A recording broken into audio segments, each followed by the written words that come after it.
lawfulness, patriotism, and a sense of purpose. So we have to think very carefully about how do we dismantle a system so that other people do not come and confuse us, at the same time keeping the same system that we were worried about. So we have to think about a number of things. As we challenge or as we rebelled against a taxation bill, that taxation bill has to be generated again. And we hope it will be a new one. But the question is, are we there at the table to demand what will be in that taxation bill? Do we understand the cycle of budgeting? Because whether it be at the county level or whether it be at the national level, that budgeting process will happen. And the people that you have now challenged, they are waiting for you to go back to sleep. They are waiting for you to think you have won so that they can produce another budget that pays tenderpreneurs and creditors, foreign creditors, before it thinks about Kenyans. They are waiting for you to sleep so that they can change the police personnel, transfer a few people, and have the same violence come back a year or a few months from now. So I think what we have to do is be diligent and think about what are the propositions, what are the ideas that we are organizing around, and make those ideas so strong and so powerful that it's not just one generation who will fight for them, but our father's generation, our mother's generation will also fight for them. And just for that message, just for that point, a few days ago I got a text from a former freedom fighter. And he reminded me that that was the reason that they went to the forests, to have a generation rise up and take back their country when they felt that they had lost their country. More power. More power. More power. The Gen Zs are not orphans. They have parents who protect them, who gave them money, who are so proud of them today. But let me just say that there are grandparents also that have seen what is capable of this generation and are now looking forward to that alpha generation to see what will come next. Thank you very much. Thank you very much. A better applause for the panel, Gloria and Irungu Houghton. Thank you very much. You've all done very well. Really appreciate your time and your thoughts. Allow me now to welcome for the transitional period before we get to the next panel, the President of the Commonwealth Lawyers Association, Dr. Peter Maynard, to take a minute or less to give us some reflections. A round of applause, please, for Dr. Maynard.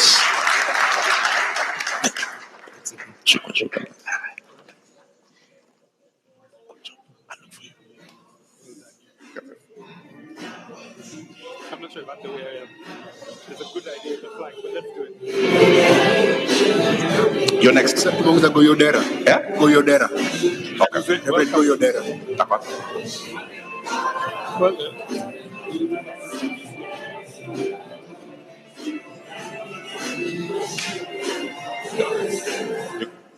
I can use this. Hey, how are you? Sure. They can use the podium. He wanted to make some remarks. okay. Yeah, just give it a quick. Okay. Technology works.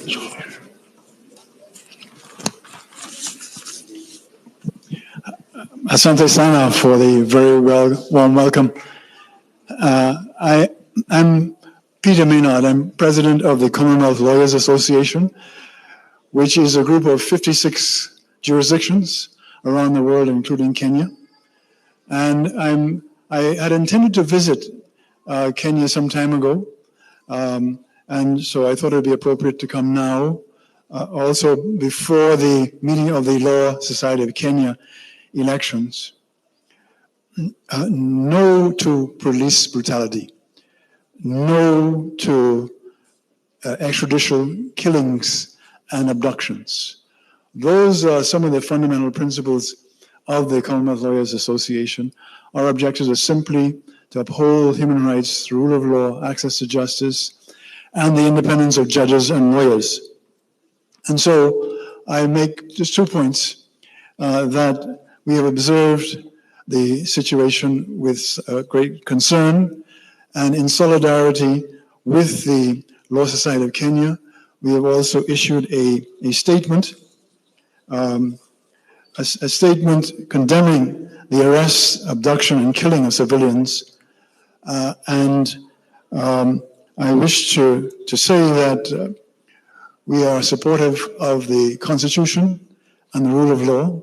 I encourage you all to continue to recognize the importance. You see, Kenya, from an outsider's perspective, Kenya has one of the most progressive constitutions in the world.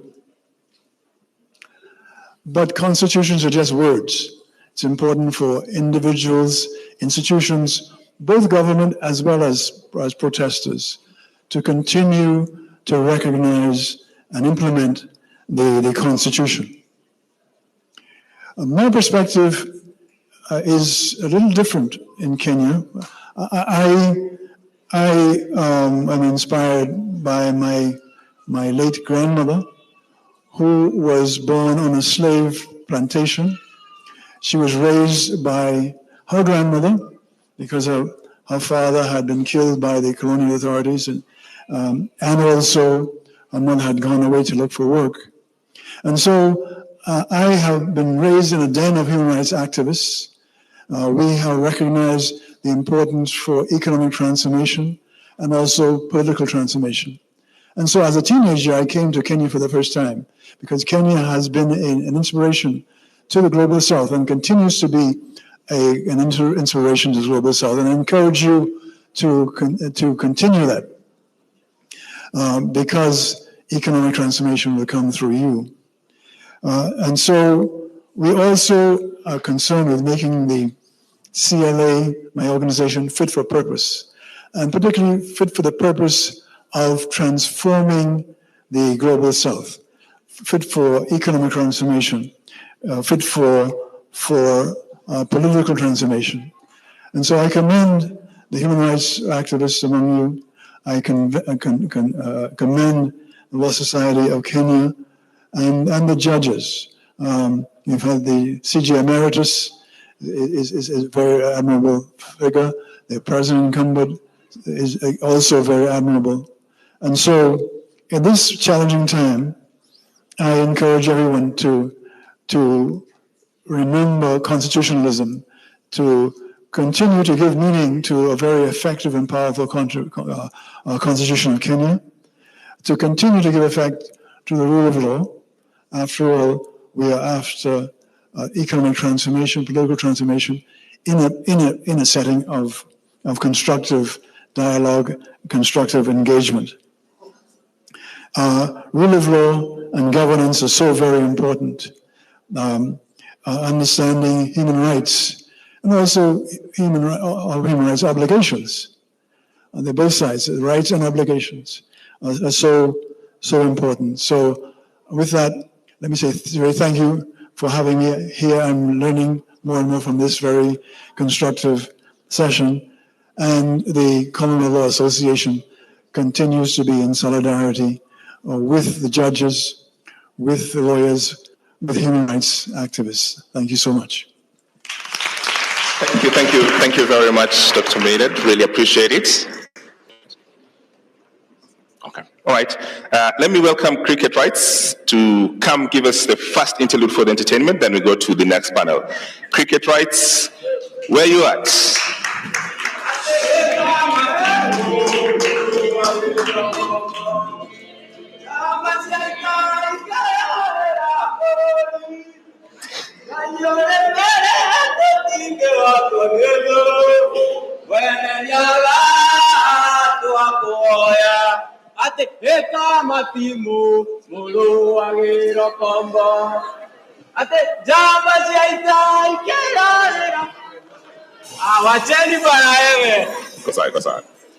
So tutaunganisha stima, tutaunda barabara, tutajenga serikali la vijana ya bodaboda na mama mboga. So akaka slogan ikagasha goa goa. Mr. President Ruto, gani unatupeleka? Kusema education ni free na vile books ni expensive, ni ku-exercise our minds. Kusema education ni free, na jana kuna mtu yalisare shule juu alikosa uniform, ni ku-exercise our minds. So unafilaje saa zenye urezo wako anakuongoza national anthem na tujenge taifa, alafu Korogosho, Mathare, kwa jenga wanabomolewa. Gunshot na sauti za tinga kwa mwananchi amenyeshewa zinafanya hati zao even more wetter. Alafu kuna sauti na ring kwa mind, mkinichagua hakuna kijana atapigwa risasi tena, mkinichagua hakuna mwananchi atabomolewa tena. Lakini Mkenya, soma story ya Jaramogi, utagundua Kenya bado hakuna wrong history kwa classes. Ndio maana youths legacy ya msteka Steve wajui. Kazi tu libiko. December 12 tuna celebrate Jamhuri Day, but story ya December 12 movement nani anainarrate? Mkenya, pambana. Time ina fly na Daily Nation ni propaganda za urezo kwa flights kujaribu kuland jobs kwa youth. Nation is sick, hata doctors wako mgomo. Hakuna budget ya kulipa doctors, but kuna budget ya unconstitutional CASs at a cost. The Star News Bulletin, Mwakenya nilikeji kina Karemi wanatumia kupass exams za history yenye stories za kina Karari, Ndudhu zimepigwa njama na kuarrest kama role ya women kwa Maumau, Zakayo, Maleza, uende.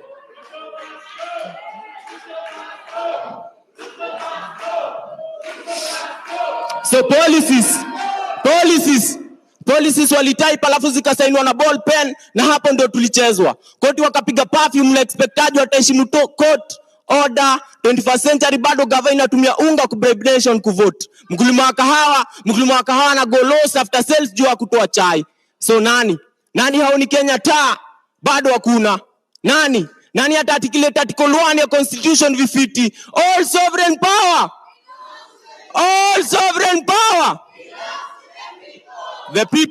The people ni set flani ya rulers wa protect wealth kwao. Sunday wamekrama Apostles Creed, alafu Monday greed in our drive na testimonies za vile 7 days without prayer inawafanya weak.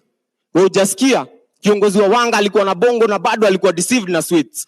Mambo leo still ni ukoloni believe hata Mugabe angekuwa Kenyan hangetaka anyone amuite roba ama ni roba. So tunaishi na country where the president anapenda the youth, but most strategic jobs anapenda the old, na kwa hiyo mood still awari. Country yenye na constitution kama ni leadership nachagua humanity kwa leader wangu. Juu kama leadership ni school degrees na certificates, basi hadi zile karatasi za Waititu zilikuwa true. Ni Fedi na Dalizi misinterpret. So pieces mob za peace wasanii wanaandika lakini bado hawana amani. Kiongozi mwananchi alichagua already anamfichia white. Already ana stock ya ngano ya kubandika posters time ya campaign na Turkana tunakufanja. Wanjiku hawezi afford kwa Rimona mkulima wa Roskoko na majani chai. Analia njaa toka time ya Nyayo. Afya center ni kama base fulani ya viongozi waendea snacks. Docs ni less, hospitals ni less, na zenye ziko hazina madawa. Doc ana complain of protective gears ndio anatekechea ya 4M la last time. Nurses wali strike ni jana. Si wages zinafanya mwalimu kuata kidato. Si wages zina do natives ku evicted Kariopangi, Mokuru na Ruai. Onanyemoke Ruai ginya hakiri. So equality iko happy time kuna mwenye nchi kare na kona aneka ya parking na neka smoking zone na parking large kuliko chuo fulani iko Korogosho, Dandora na Mathare. Equality iko happy time kuna mwenye nchi kare akona aneka ya parking na neka smoking zone na parking large kuliko chuo fulani iko Korogosho, Mathare na Dandora. So tunataka police service ya police force. Utumishi kwa wote, si utumishi kwa kara wengine. Jukara wengine ni same na photographers kila time they've got a clear shot. Makara wengine ni kama kwa class walitoa sura viatu vile wamekuwa sharp shooters. Tulienda recruitment za makarao alafu tukaambiwa tuko na shida ya macho. Alafu after kutembea station tukapata afande amevaa miwani. So niambieni nani alifunga mwingine macho ama tulifungwa macho juu tulikosa za macho. So naitwa cricket rights.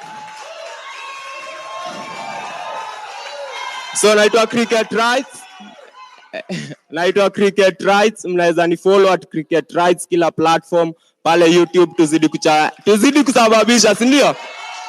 Organize.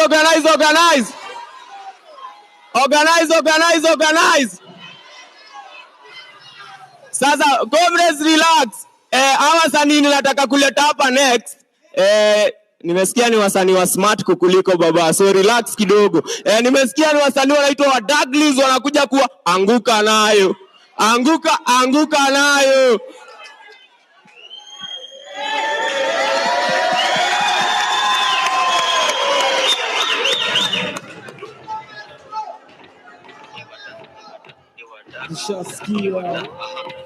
Nikushasikia. Aha. Nikushasikia. Cheki.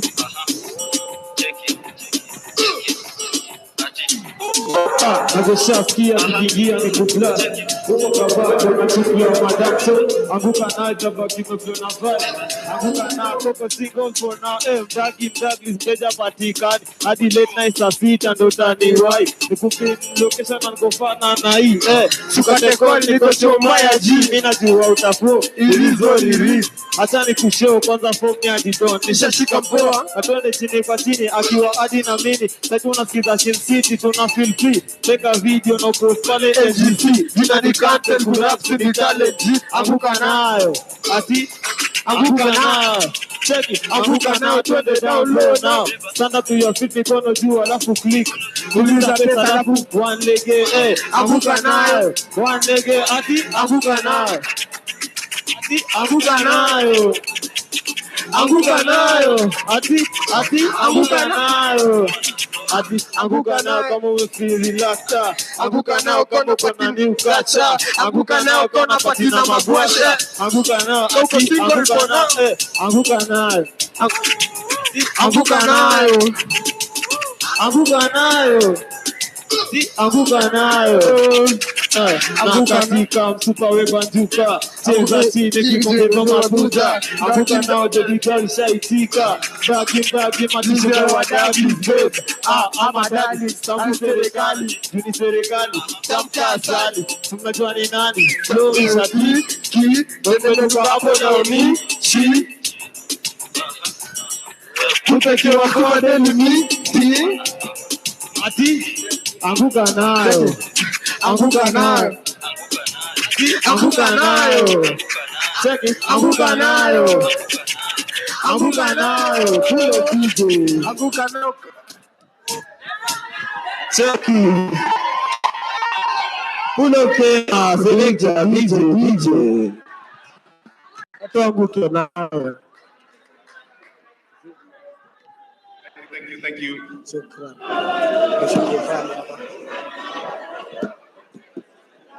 All right.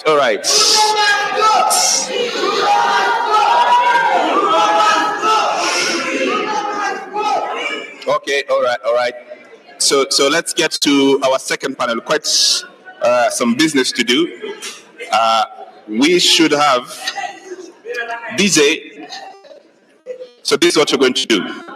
I've been instructed. This is the instructions I've been given. When I call the panelists, wanakuja wakianguka nayo. Comrades, true or true. Our first panelists for the afternoon. DJ with it. Ladies and gentlemen, Nayo. Help me welcome to the stage Nadia Mukami. Anguka now, check it. Anguka now, twende down low now. Stand up to your feet, mikono juu alafu click. Tuliza pesa alafu one leg. Anguka now, one leg. Anguka now. Anguka now. Anguka now. Anguka now. Anguka now kama uko na new catch. Anguka now. Thank you very much. Our second panelist, kuanguka nayo, Maria Mbeneka. Nayo.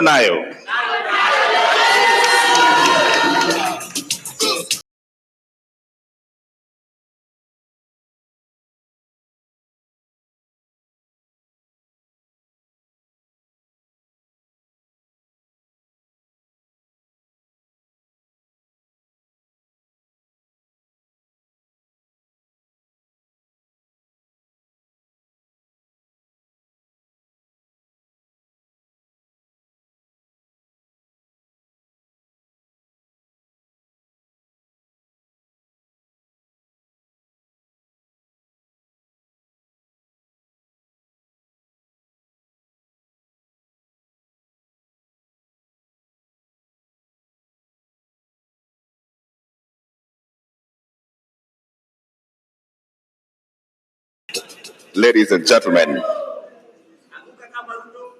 Nayo Boniface Mwangi.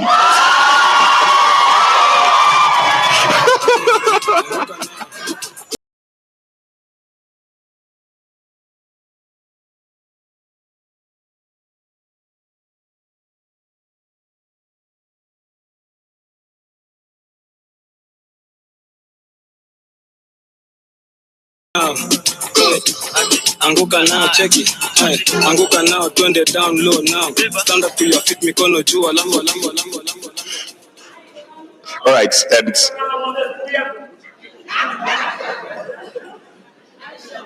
okay, so we'll get to the more panelists as we go. We have one more seat to add to the Reverend, who's going to join us in the second half. But all right, let's start the discussions. Here's what we need to do, friends. This moment has demanded something, right? It's demanded that we find a reflection and a point of view on how we understand what needs to happen next. Let me start with you, Maria Meneka, of how should we have a reflection on what should happen next? What are those actual steps? Given what you've seen, how do we move it forward? Thank you, James.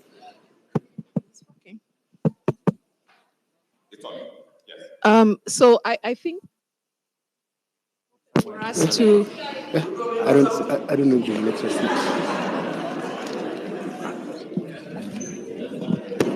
I think okay, so mnanisikia? Volume. Okay, I think that's good now. First and foremost, my knees are appreciative of Gen Z. Hiyo kazi si rahisi kuanguka nayo. And I'm just glad to be alive to witness this again. And it's reminded me of why I became a lawyer in the first place. In the 90s, when I was in high school, I got my first copy of the Constitution from Maina Kiai. And I witnessed all these people getting tear gassed, getting locked up, trying to run away from the cops, Reverend Jaya getting beaten up. And I asked myself, what would prompt people to be beaten and still go back? And it's the love of this country, and the Gen Z are a very significant part of Kenya's history, because we're not just, we're rebuilding this country based on this constitution that we gave ourselves. And so it's very important for us to be vigilant going forward, because the fact of the matter is that this movement is based on the rule of law. And I've seen that from the tweets, from the protests. Everybody was careful who was involved in the Gen Z protest to abide by the rule of law. And so it follows that the next steps are also guided and informed by the rule of law. The president has sent home his cabinet. And I'm very, very proud of that singular step of sending everybody home, especially the fact that the Minister for Interior was a lawyer and presided over the abductions, the killing, disappearance, and abuse of human rights. And he had the opportunity to actually cement Article 37 of our Constitution and abide by it, but the opportunity was lost on him. So the opportunity for you and for us all as Kenyans is to ensure that the weakest link, which has been Parliament, needs to be in check. Because remember, when the vetting of the new cabinet secretaries happens, it's going to be happening at Parliament. So who is going to sit? Who is going to sift?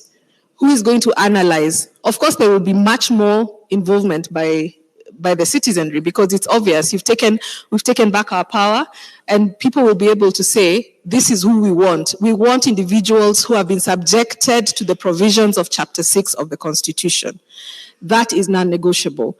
And going forward, vetting should not be just by the way, because it's a foregone conclusion. It's just been like I'm looking for the words, but you know what I'm saying, that it's just been we're majority in parliament. We're going to pass these names. We're just rubber stamping.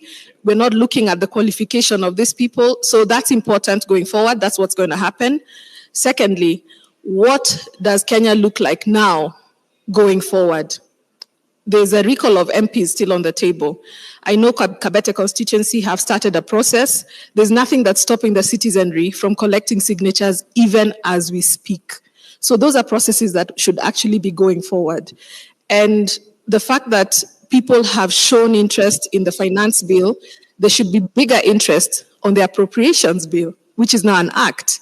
Nothing stops the PSs who are still in office, who are accounting officers, from committing the budget. Absolutely nothing. So there's still a lot to be done. Eternal vigilance is the price of democracy. We cannot get tired. I must say here that I'm very, very proud of the work that Faith Odhiambo, the Law Society of Kenya, council members are doing. And civic education is important. So beyond saying that something will be done, let's be involved in how it will be done. Right, and I want to move that along on the how. But Nadia, for you, what do you want to see happen next? What do I want? What do you want to see happen next? We've kept talking about accountable governance for a very, very, very long time. And I will use my example. When we were getting into this industry, I mean the music industry, when you have a name, you have status, you weren't able to publicly call out a vice, call out, let's say, a leader for something they haven't done. For the first time in history, you've seen artists, you've seen influencers in the front line. Because sometimes when we sign contracts, sometimes you're told you shouldn't associate yourself with anything that is happening in the country. But for the first time, even as one of the things that I base off my career, I never want to talk about politics. But for the first time, I remember, hiyo siku ya maandamano ya kwanza, nilikuwa huko, nimeangushwa, niko na hadi alama up to date. So for me, it's about accountable governance. And someone said from the X space, we need to make it so unbearable for anyone who's getting into any public office to hold the office space if you do not like accountability. So anyone that is getting into office has to be ready to be questioned, to be asked, because we are the bosses. So sisi kila siku tumekopa sijui how many billions every single day, or we are being taxed, taxes. The other day I was checking bei ya tissue paper. The last time, like, nikikuwa Mwehoko, me I'm from Mwehoko, it was 15 shillings. Sai tissue paper, hakuna tissue paper hata 20 shillings. The cost of living inaendelea ikipanda as a day goes by. So, kwa nini tunakuwa, like, vitu zinakuwa expensive, but the salary ni the same? You understand? Like, kama wewe ulikuwa unauza, nitasema aje? Kama tuseme ulikuwa uko na biashara yako, the moment you start raising your prices because what you're purchasing with imepanda bei, like the supplier price imepanda bei.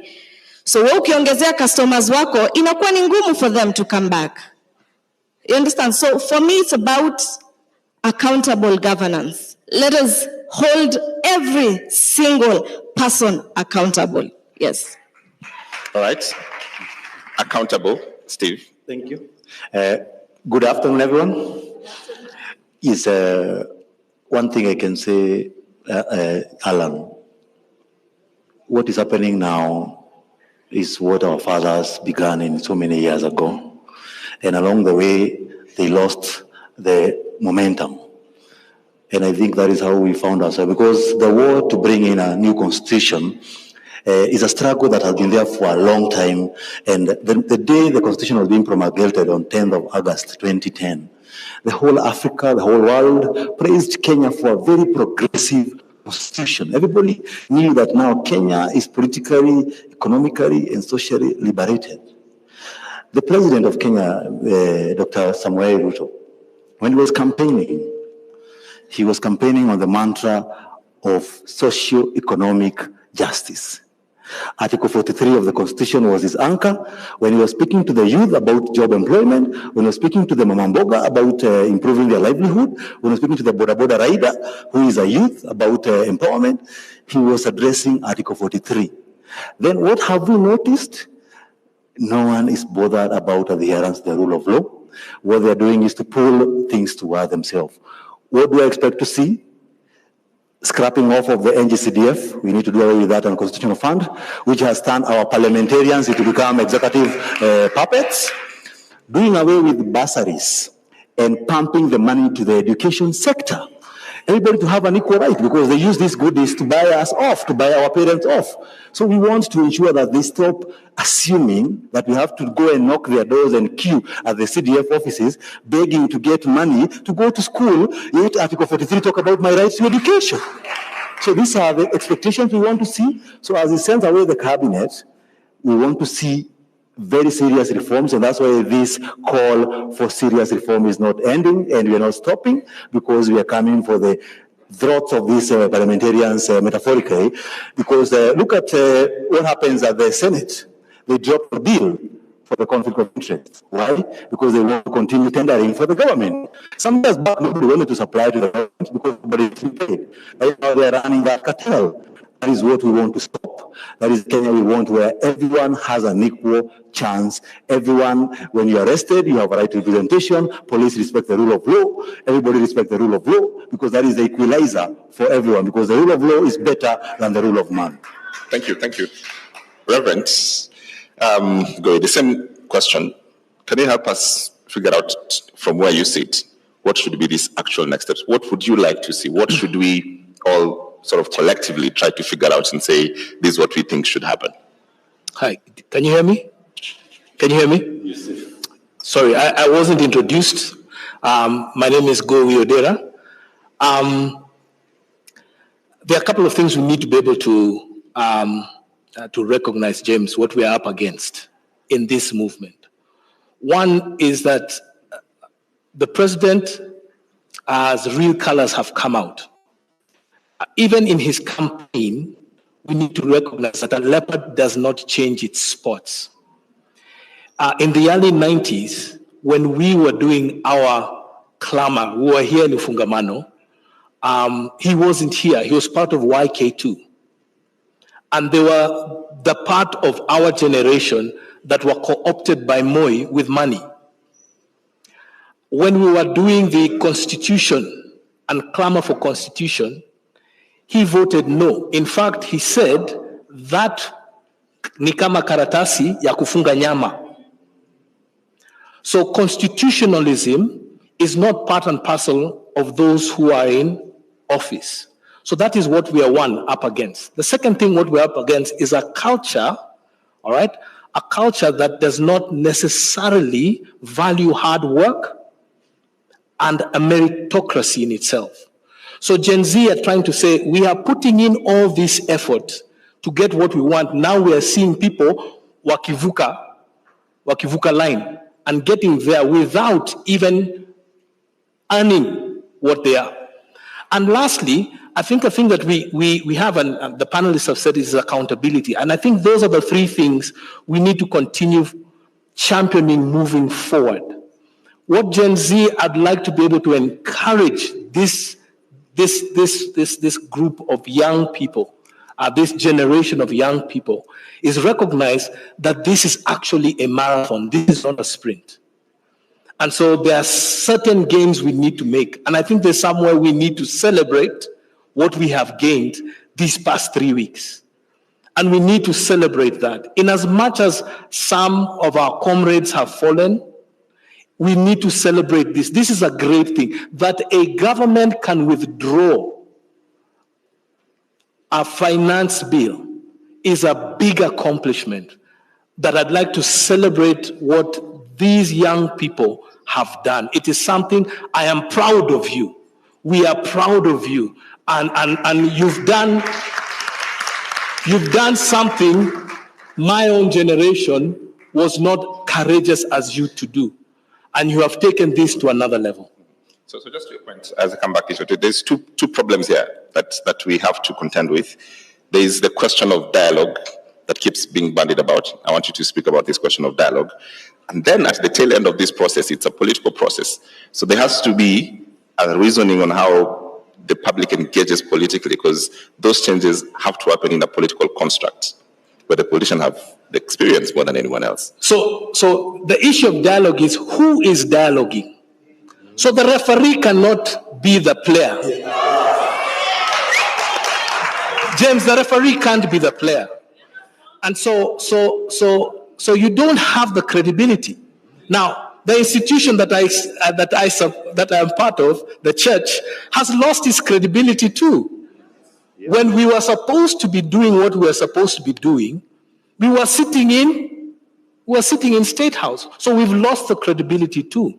So there needs to be another umpire, another person doing this. We can learn from others. We're not the first ones to do this. So there are other actors that can come and do it. And secondly, James, it can't be a political process alone.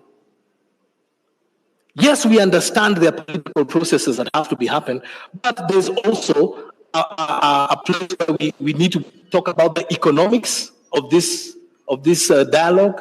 We also need to talk about, and very big is just the philosophy of how we do it. So we cannot give it to the politicians. We left the politicians to do the final putting together of our constitution. And look what they gave us. So we can't trust the politicians. We can't. And I tell you guys, don't trust the politicians. We can't leave it alone to them. In as much as they are players, it has to be a collaborative effort. The question of how not leaving this to politicians then become an important question. There's hyper, right now, engagement. Every citizen is engaged with every document that comes from State House, that comes from, government.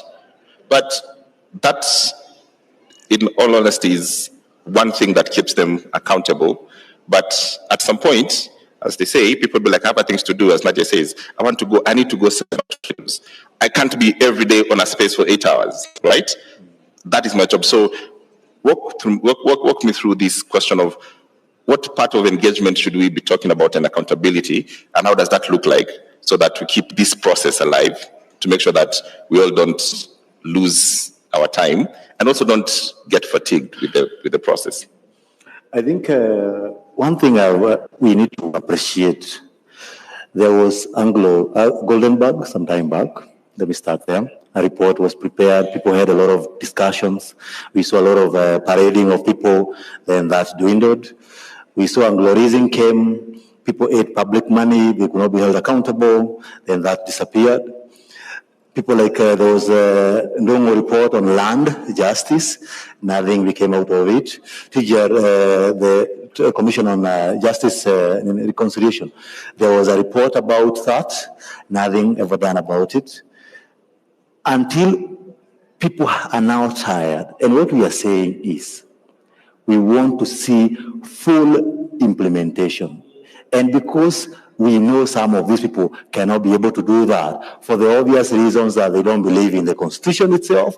And it's very unfortunate, even the church took a position of fighting the Constitution, a very dangerous route in 2010. We need to, those who cannot do their job, they step aside and they allow those who can steer this country in full implementation of our Constitution. Because some of these things, they don't need to remind the president that every child needs education. When the government was being formed in 1963, there were three things: poverty, diseases, and ignorance. Our education system still affordable, and the people are able to go to school? No. Do our hospitals still providing medicines? You find 8 counties are lacking medicine for BCG, for tuberculosis vaccination to children. We are exposing them, and someone has money where he can walk into a fundraiser and give the same money to the church. I always wonder what this project in the church that never ends, and we attend the same churches. And so you go to that issue, the issue of poverty, ignorance, and the one is, the education. We have ignorance, we have diseases, and we have poverty. How many Kenyans are living below a day? income. Most Kenyans that's why they are online. That's why you spend logging the whole day, because what else will I be doing? Moving around myself. Before I got an internship as an advocate, I remember I dropped 36 CVs in the city of Nairobi. And all the advocates will tell you, we'll pick you, but we can't be able to sustain you. Advocates are struggling. Doctors, we saw them, they are struggling. Those careers that all parents wish their children to become, you can imagine their struggles to the other Kenyan. It shows you that we need to get serious. We have talked about progressive realization of the socioeconomic rights. Have we seen the government put in place steps that are geared towards realizing this? Deliberate steps. So we don't just talk about progressive realization. Progressive realization has a cutout, but are you putting up measures? We talk about to that gender role. Up to date, they have not done anything. Justice Maraga reminded us before he left office about that issue. No one has taken action about it. So what we need is not dialogue, it is action. I think that is what the leadership need to know, that we have talked too much. We need to see, I don't need to remind the member of parliament that I am telling you I don't want an extra tax. I want you to be accountable about that. I don't remind the member of parliament that I am paying you a salary of almost 1 million shillings, then I pay you allowance to attend your plenary. Who pays us to attend plenary? And you have a salary. Who pays you to attend a committee of the job you are employed to do by the people? What makes them so scared that once they get elected, they need 10 bodyguards? What are they doing wrong? They know it. And that's what we want them to address. Okay. Nadia, you raised an important question the last time about the role of creative and, and we've seen what the creatives have been able to do for this movement in this time, using your own talents to push the conversation forward, musicians, comedians, and the rest. But also, there was a question about the corporate world that would stop you doing these things before. There was a reason for that, because the corporate world and the government work, hand by hand. What happens when that comes back? When you're told by the person who's gives you the contract that I continue seeing you doing this Gen Z thing, I can't keep on supporting. What happens? For me, I'd say any sane person that has seen how this revolution started. I remember the first thing was hisi time ya kupost. For instance, I work with StanChat right now, and I really appreciate them because we didn't have to tell them. They saw and they're like, you guys, you can do whatever you want to do. You understand? So for me, it's about, if you're a sane person, you can see that the pressure and the force is something that you cannot run away from. It will catch up with you. So I think we've had, corporates that have been really understanding and supportive, and we haven't been blacklisted yet. We haven't been sent that you're out of work email. So they have understood. And today, I just want to talk about the power of social media as well. Huwa wanasema msanii ni kioo cha jamii. Every time. Personally, when I started doing music, I was in Maseno University, and during the holidays, we'd go to Kenya National Theatre. And we had something, if there's any creative here, they know PAL, Poetry After Lunch. And what most people don't know, I started out as a poet. And I'd go there, if I do a small, small poetry, I'd have other guys just listening to them. And what these people would talk about is the social injustices. It meant that the time wasn't then. It's a process, it's a journey. We had begun that journey of going to Poetry After Lunch. You're listening to people talk their truths. Talk about mimi nimetoka Kibera, these are the problems that I have seen. But now it has come a place whereby now we can retaliate that on social media. I can tweet and say, guys, MCSK needs to be held accountable. We can say Prisk was given the license to collect on behalf of the other CMOs.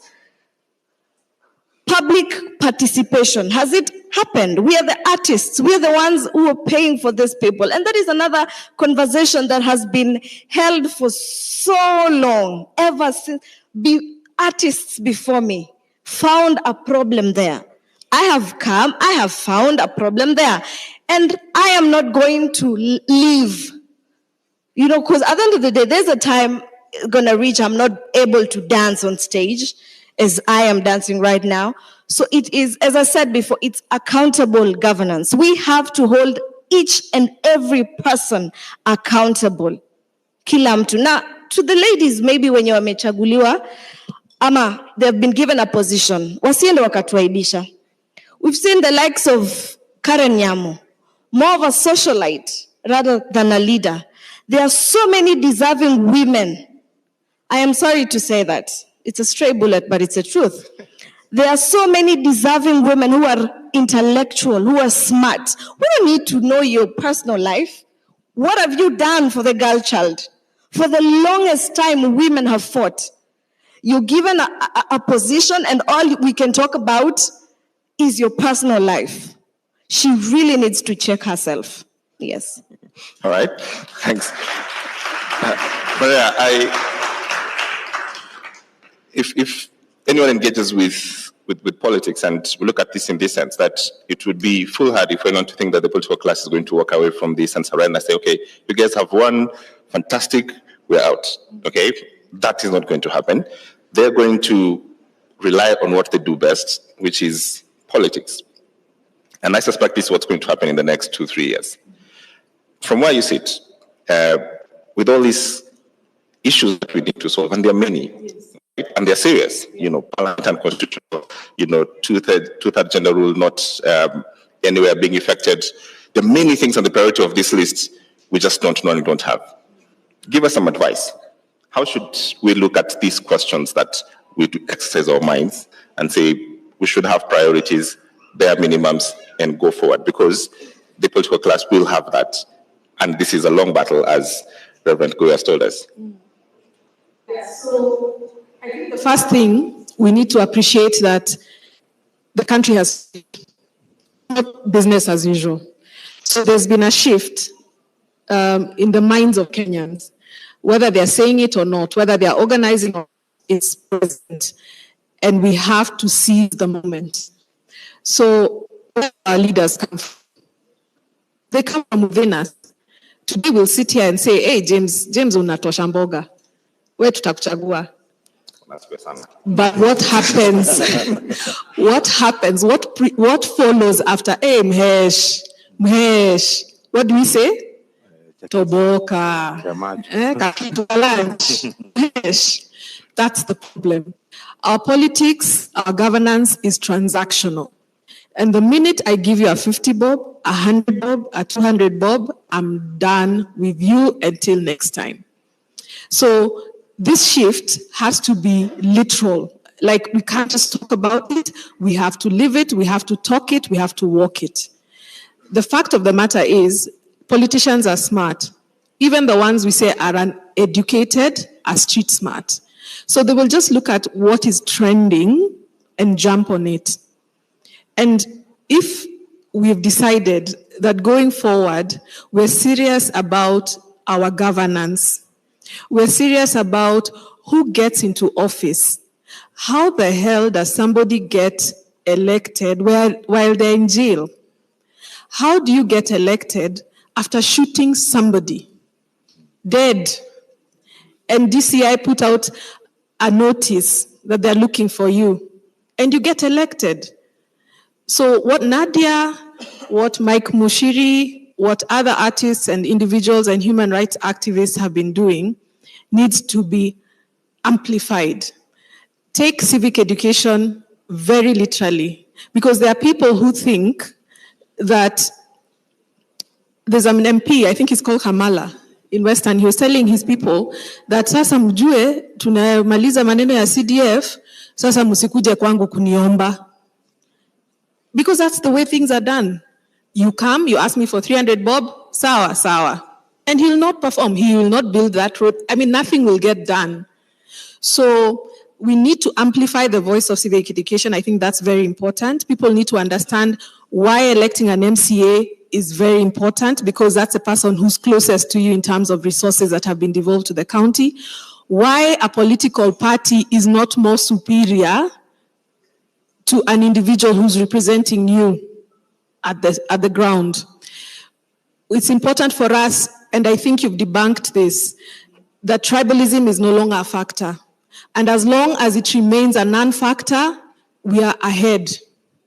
So mtu wetu, that politics is gone. So if we keep it, and if we keep agitating for the very things that we're actually talking about, governance, accountability, transparency, right from the elective positions. And I think this is an opportunity for young people. You can get elected without being on a party. Yeah, but remember, if our institutions, and this is a very critical point for me, James, if our institutions are not safeguarded, today our institutions are failing us because they are at the mercy of the executive. Why? Because the executive pays. They're the ones who provide a budget. So everybody who's in a position of leadership, a position of governance, a position of representation is swallowed by the system. And we talked about the system. When you get there, you're given, the first thing you're given as a chairman is an allowance, sitting allowance. The next thing, mkubwa unataka gari gani? And that thing gets to your head and you forget why you got there in the first place. So let's fight for our institutions. Let's get our institutions back. Let's make sure anybody who's nominated to serve on those institutions is a credible person and they can always pass the suitability test that is chapter 6. Remember, in Kenya, we don't have an absence of laws. Steve Wanjiru talked about the conflict of interest bill that is currently in Senate. That bill, it's not that we don't have laws that could have jailed people for conflict of interest. Right. What we've had is deliberate missteps in the application of the law. So the unification of these laws is important. And that's why when you said that, what will we do going forward? Because people will get tired and they'll go back to doing what they need to do. Let us just hold people to account. Start by recalling. And I like that process that people are actually taking now. And let's keep whoever is in office accountable. Let's keep them on their toes. Let's get involved in the budget making process. Do we know when the cycle starts? Because it's about to start again in September. Right. So that eternal vigilance. It's a lot to ask for the citizenry, but I think it's a price we're ready to pay, and it's been obvious from the reasons. I want to get one comment from Sylvia, who's been waiting for like an hour. Sylvia, if you can have your minutes now, what is the thing that you want us to do next?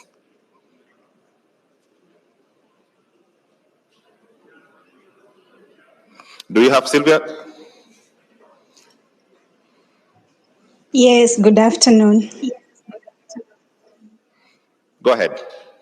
I'm speaking as a lay person that according to how things are right now, we understand that a government is formed by 3 arms. I think 3 arms, we have 3 arms of the government. But as things are now, it's like the parliament and the executive have merged. So we do not have oversight. The legislature, people like the MPs are supposed to represent the people who voted them to go there and do the legislation. But even if they do the legislation, is it favoring a common citizen? Everything they are doing is about them. So I was asking, I'm speaking as a lay person, so just pardon me, and if at all I'm wrong, just try to enlighten me more. As a lay person, under Article 1 of the Constitution, can I say clause number 2, which says that people can exercise their right, is it their right, directly, or can I say the leadership or something? Like we can exercise our power directly. Now, how do we do it legally? Because right now, the parliament is there, but it's like we are the ones who are doing the job. We are here on the streets. We are the ones providing oversight. We are the ones pushing for better legislation. So how do we go about it? Because all this mess is because whoever we put in power messed us up. This also has come about because of the micromanaging, the executive micromanaging the other two, trying to micromanage the other 2 arms of the government. How do we get ourselves into this? Okay. All right. Thank you. I think just an important question, and maybe I'll start with you, Mary, then we'll go to Goi. This idea that you elect people to get to office and they decide that we know best, all right? In fact, you become very clever all of a sudden, and I know what you want. And I think we saw that on this finance bill, that MPs literally told everyone that you guys have no point whatsoever. We know best and we'll do what we want. How do we stop that from ever happening again? That a person who gets elected becomes truly a servant, not our lords? I think it just goes back to the same thing of public participation, because what happens is that we have to accept that once we elect a leader, we are expecting that they will go and deliver on the mandate. So the issue of, did we elect a party or an individual? Because usually they wave. You're told, this one got in kwa sababu ya wave. And the people were with the wave. So that's why some of the MPs had the temerity to tell us, it's not you, it's the party. It's not you I'm accountable to, it's the party. So the first thing is, because you cannot recall an MP until they've been in office for 2 years, is just to keep a record of it, I guess. Because now, the constitutionally, you cannot recall before a certain period. But the fact of the matter is that the way we have seen participation being carried out with creation of ChatGPT, breaking down the information, that's the first thing. Breaking down the information, ensuring it reaches people. Petitions are online. It's easier now to find people, to bring people together. Before you had to be, moneyed to do this. To do these things. Right. So it's much easier now. Okay. Reverend Koi, how do we make our politicians actually work for us? How do we stop the arrogance, the kiburi that they have, that because I'm in office now, I do whatever I want? The message has already been sent. Yeah. The message has already been sent. And what I'm very happy to see is now legislators now being very penitent about what they're doing. That's one. But then the second one is just adding what she has just said in itself. There are ways we can just keep our legislators accountable. One is just, there's a roll call in Parliament. So when you go in Parliament, you have to, sign in. And so we need to be able to see, just the way when we're in school, you sign a roll in itself. Why you present? And that information is available to any person in the public. We know one legislator now who has barely been in Parliament for 1.5 years or so, that it's now out in the public space. And then thirdly, it's being able to get access to your member of Parliament and demanding access to your member of Parliament as often as you can. Like you have a constituency office. How often is this member of Parliament in their office? And so that is another place where you can go and demand to be able to see them. What are your office hours at the constituency office? That is where you can meet them at their local office. And if you are a big office, the government has given this MP or legislator the resources to cover the entire, like North Hall. That's a huge constituency. But there are different constituency sections where you can meet your legislator. So those are some of the things that come to mind. Yeah. Steve. Yes, I think, sorry. I was thinking, as I was talking, I was thinking about how we gauge our MPs' performances. And we diverted to the duties and the responsibilities that are with the ministers, cabinet. Those are the parameters most of the time we gauge when we are voting for a member of parliament. Amejenga barabara ngapi? Ameweka mashule ngapi? Is that the job of a legislature? Because that has been the parameter for voting. So I think even as we move forward in this conversation and as I address your concern, we need to do an inward reflection as a people and ask ourselves, are we expecting the wrong things from the right people? Are we voting you as a member of parliament? Then we expect you to build roads for us.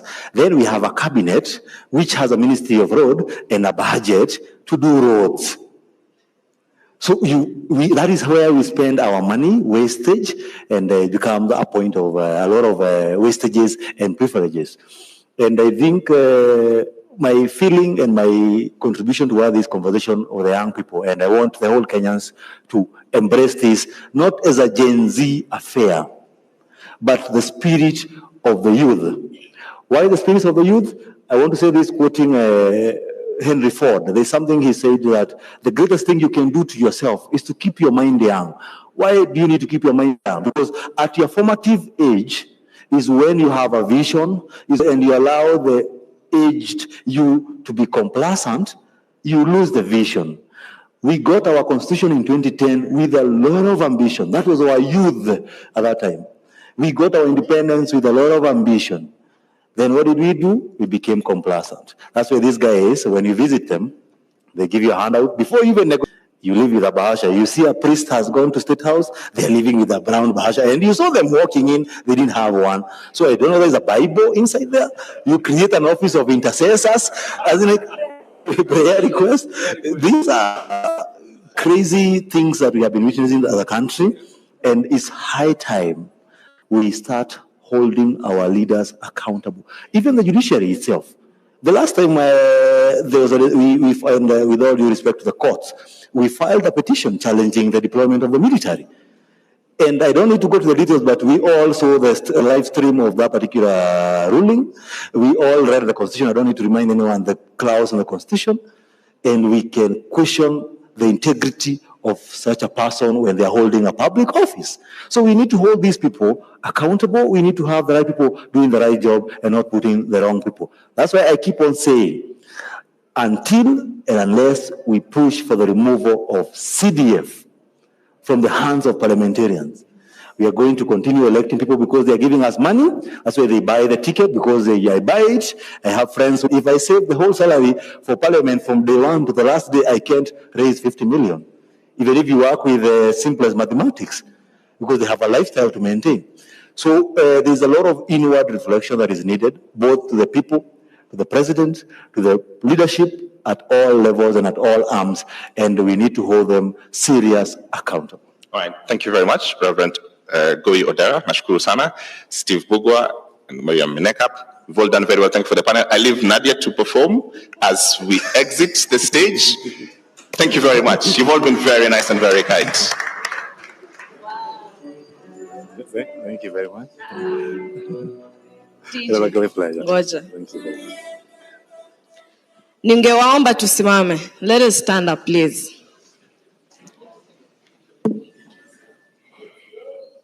You know, when I came here, I didn't come today to perform, by the way. I didn't come as a Kenyan artist, a celebrity. I came here as a concerned Kenyan. And first off, I want to send my condolences to the families of the bereaved soldiers who we were together kwa barabara, kwa streets as we were fighting. So my biggest condolences to the family and to anyone here who's been affected by this time. As Boniface has said, yeah, they've partnered with Kenya councillors. What is it called again? I think I've forgotten the name. So you can see them after this. And for me, it's also to say, we've had a win, yes. We've had some wins. But at the same time, we need justice for the people, to the families. Zenye wameachwa na wapendwa wao. They need closure. Ama namna gani? Tuweke ngoma imechangamka kidogo, weka maombi. Kazi ya Mungu haina makosa. Ingekuwa binadamu wanatoa ningekosa. Sio jujuni, si keleleni. Turudie tena. Kazi ya Mungu haina makosa. Ingekuwa binadamu wanatoa ningekosa. Sio jujuni, si keleleni. Tene kazi di. Hoya, hoya, hoya.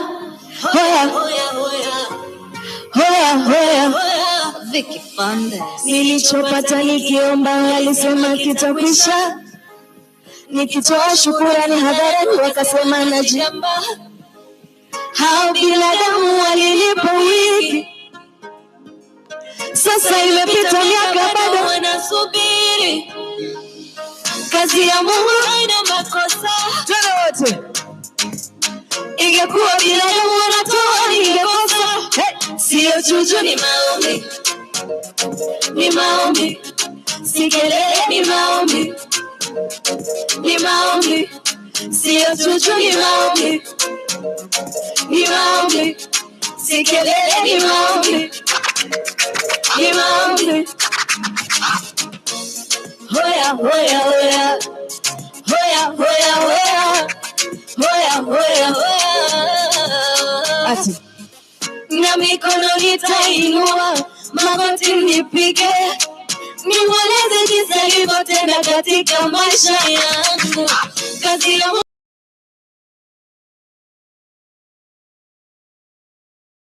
wanatoa ningekosa. Kazi ya Mungu kweli haina makosa. Ingekuwa binadamu wanatoa ningekosa. Sio chuchu ni maombi. Asanteni sana. Ni maombi. Si kelele ni maombi. Ni maombi. Sio chuchu ni maombi. Ni maombi. Si kelele ni maombi. Ni maombi. Asante sana, asante, asante, asante. Ila Mungu hawezi kubali uanguke. Alichoanzisha leo lazima atakamilisha. Kazi ya Mungu haina makosa. Ingekuwa binadamu wanatoa ningekosa. Kazi ya Mungu.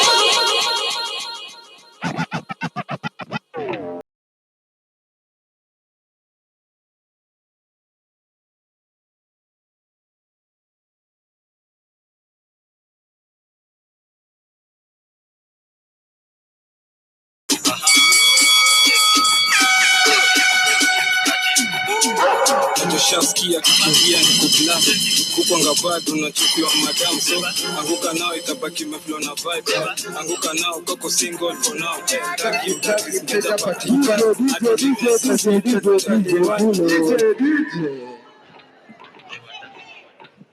Shaskia wadadlis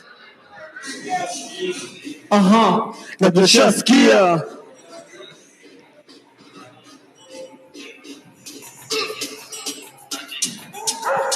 Shaskia tukiingia ni kublast uko ngabado unachukuliwa madam touch anguka nayo itabaki meflo na vibe anguka nao koko single for now mdagi mteja patikani hadi late night saa 6 ndo utaniwai nikupin location na nikufana na hii sukate call liko chumba ya juu inajua utakuwa release hata nikushow kwanza form ya Didon nishashika mpoa atende chini kwa chini akiwa hadi na mimi sasa unasikiza City tuna feel free take video na post pale NGC jina ni content kurap ni talent anguka nayo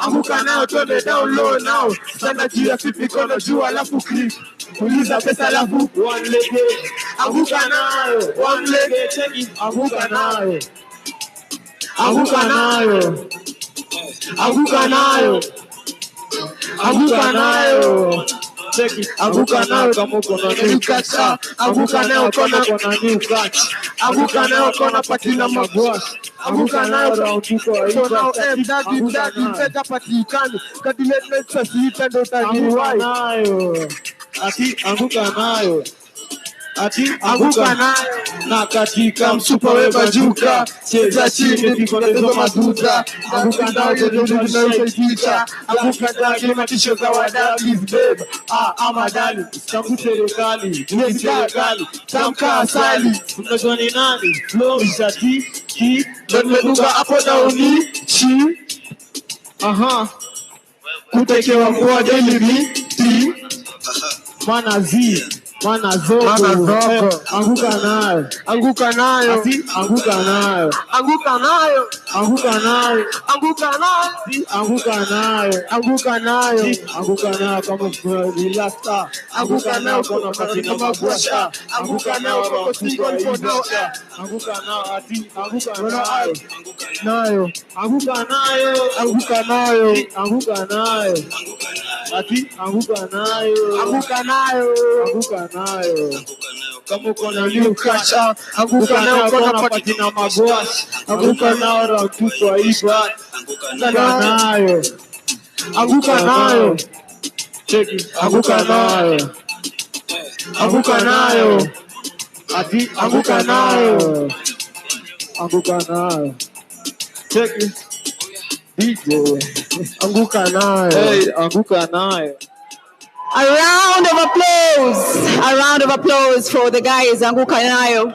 Thank you so much for your patience. We get into another session, a round of discussions as well.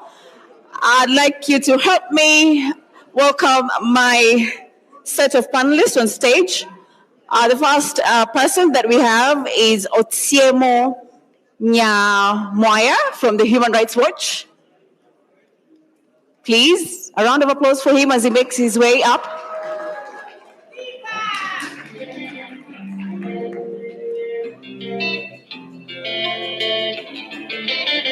Thank you so much. You can have a seat. And then we have Dr. Njoki Wamae. She is an assistant professor of politics and international studies from the USIU Africa. Please, a round of applause for her.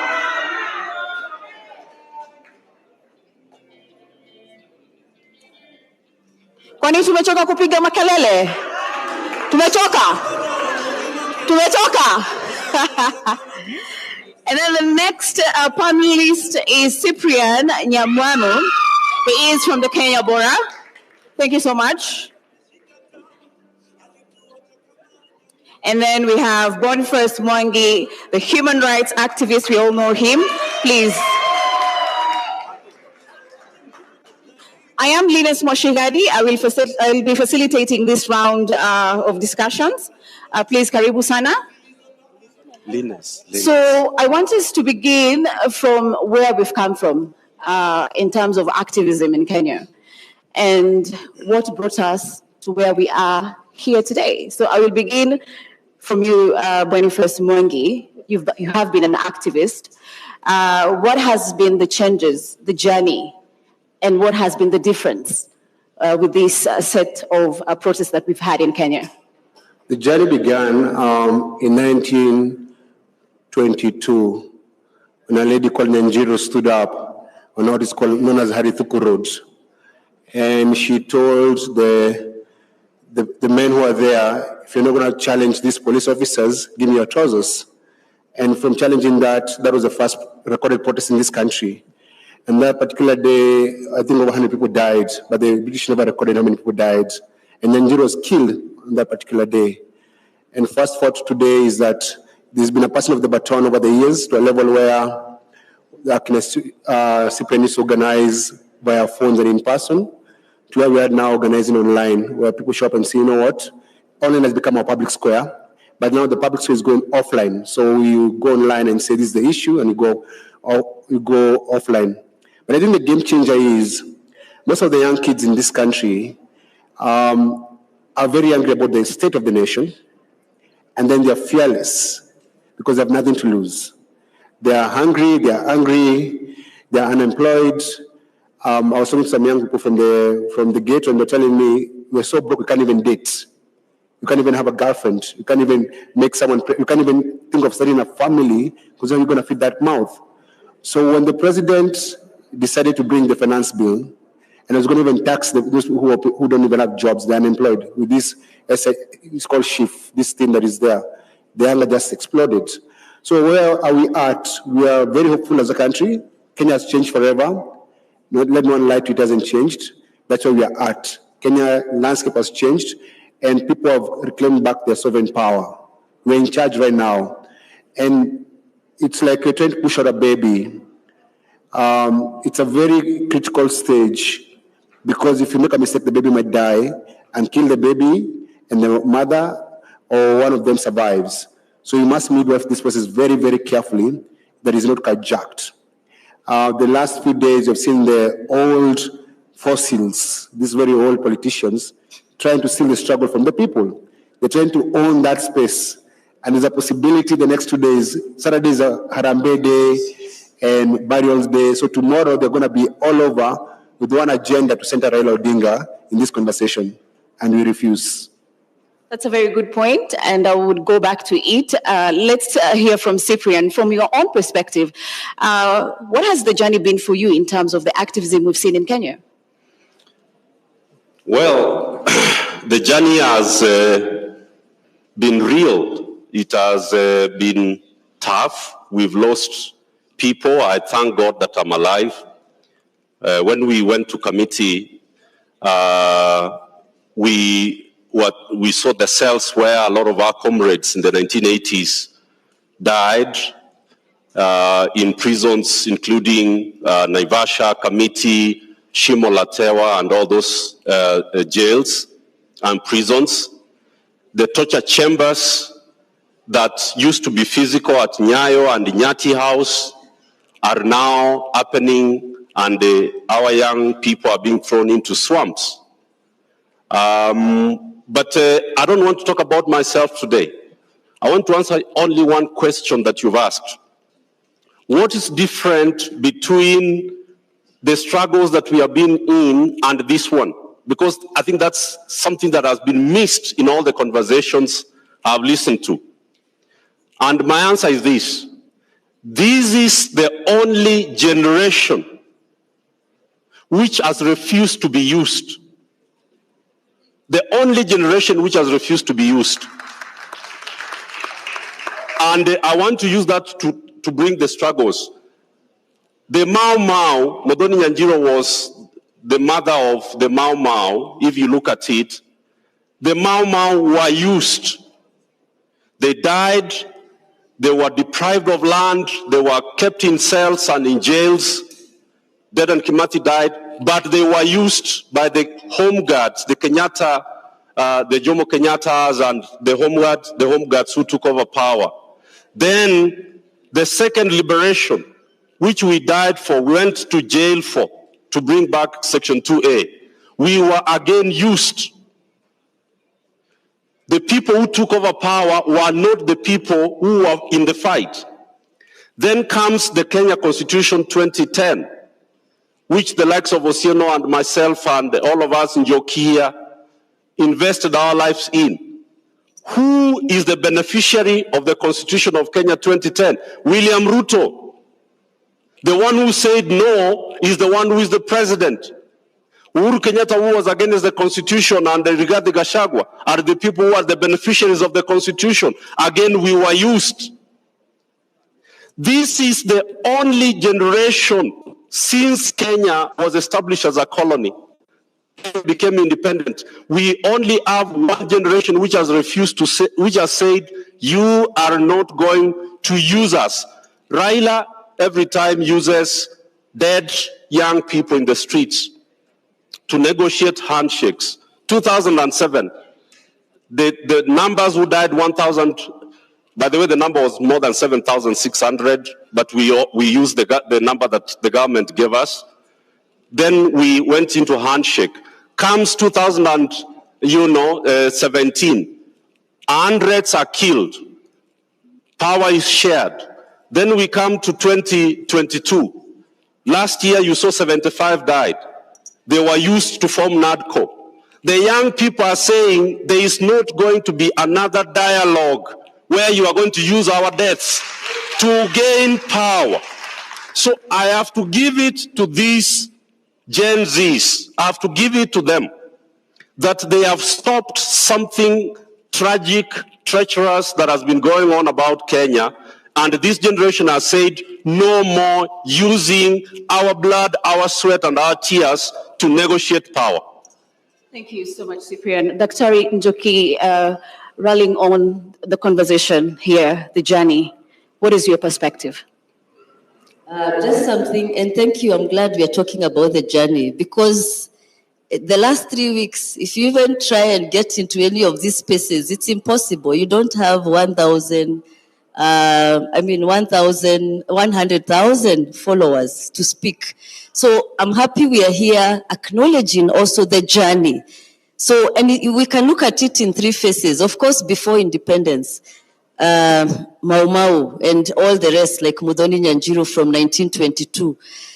Mau Mau is our DNA. Resistance is our DNA, right? Don't ever forget that. For us Kenyans, only 2 countries resisted the British or the French violently before 1970. Later we had the Portuguese resisting. But before 1970, there were only 2 countries. And one was Kenya, and the other one is which one? You know, I'm a teacher. Yes. Algeria. Yes. The liberation front in Nigeria. In Africa is only those 2 countries. So, and it's because of the Mau Mau, and you know the guerrilla warfare that they fought. So resistance is our DNA. And with that, of course, even post-independence, people resisted the fascist state that Kenyatta, because many times we are just looking at this Ruto. We are forgetting the mistake started from Jomo Kenyatta, because he instituted a very fascist state. You know the many deaths that are still unresolved. And this politics of let's forget and move on is what got us where we are. A country where impunity is our DNA now. Right? And so we need to look at that past from Kenyatta, the mistakes he made, and especially in setting up the structures of Kenya. Look at Tanzania with all its problems. Tanzania is doing much, much better in terms of politics. Kenya, we keep bragging about our economy. So what? The economy, if you don't have your rights, those chapter 4, the Bill of Rights, not just the what do you call it, social and political rights, but also the economic rights. But the social and political rights are the foundation that offer you the space to demand for the others. And the social and political rights, which are enshrined in chapter 4, they should be protected. We already have them. And that's why we are saying, for me, I'm saying, let's not get excited with his changing ministers, because they'll still come back. We should be looking at chapter 4 and chapter 6. Chapter 4, our rights. Our people have been killed. Young people have been killed. These universities where I also teach, they're quiet. You know, so till we have justice, till we have the killer cops arrested, you know, and those are some of the things we are saying as we deal with the rest of everything. But having said that, it's a good moment, I think, now what we can call the third liberation. I think we've that liberation. The second liberation, and I'm glad we're here in this hall. Those of us who don't know, this hall is a very important hall, Ufungamano. And here, I've seen many other comrades who are there those days during the IPPG reforms and the National Convention on National Convention Assembly Executive. Exactly. That's where the Constitution of Kenya was changed, and Section 2 repealed, and that's where we can tell off Zakayo and any why because we fought for that constitution, and it's really sad that we have to keep fighting. That's why we need to have.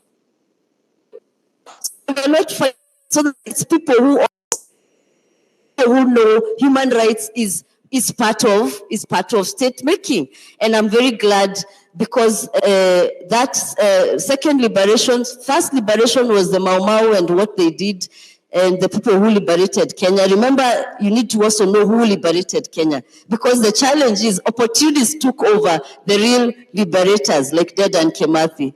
Second liberation, it is those people who fought for the second liberation of this country and the return of and who helped us get the constitution. And some of them are here. Please wave, because we need to acknowledge you. Please wave.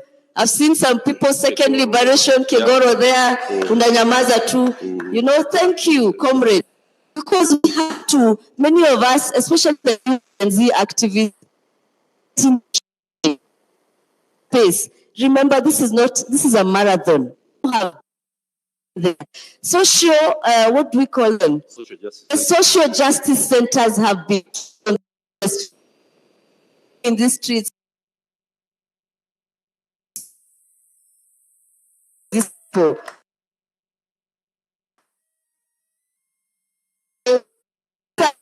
Who have brought us to this moment. So now we must carry that. And when you're given to that opportunity, remember. Thank you. Thank you so much. Journey, when we look at police accountability and brutality, have been there throughout the journey. About with the new Constitution 2010, there was different expectations of the protesters.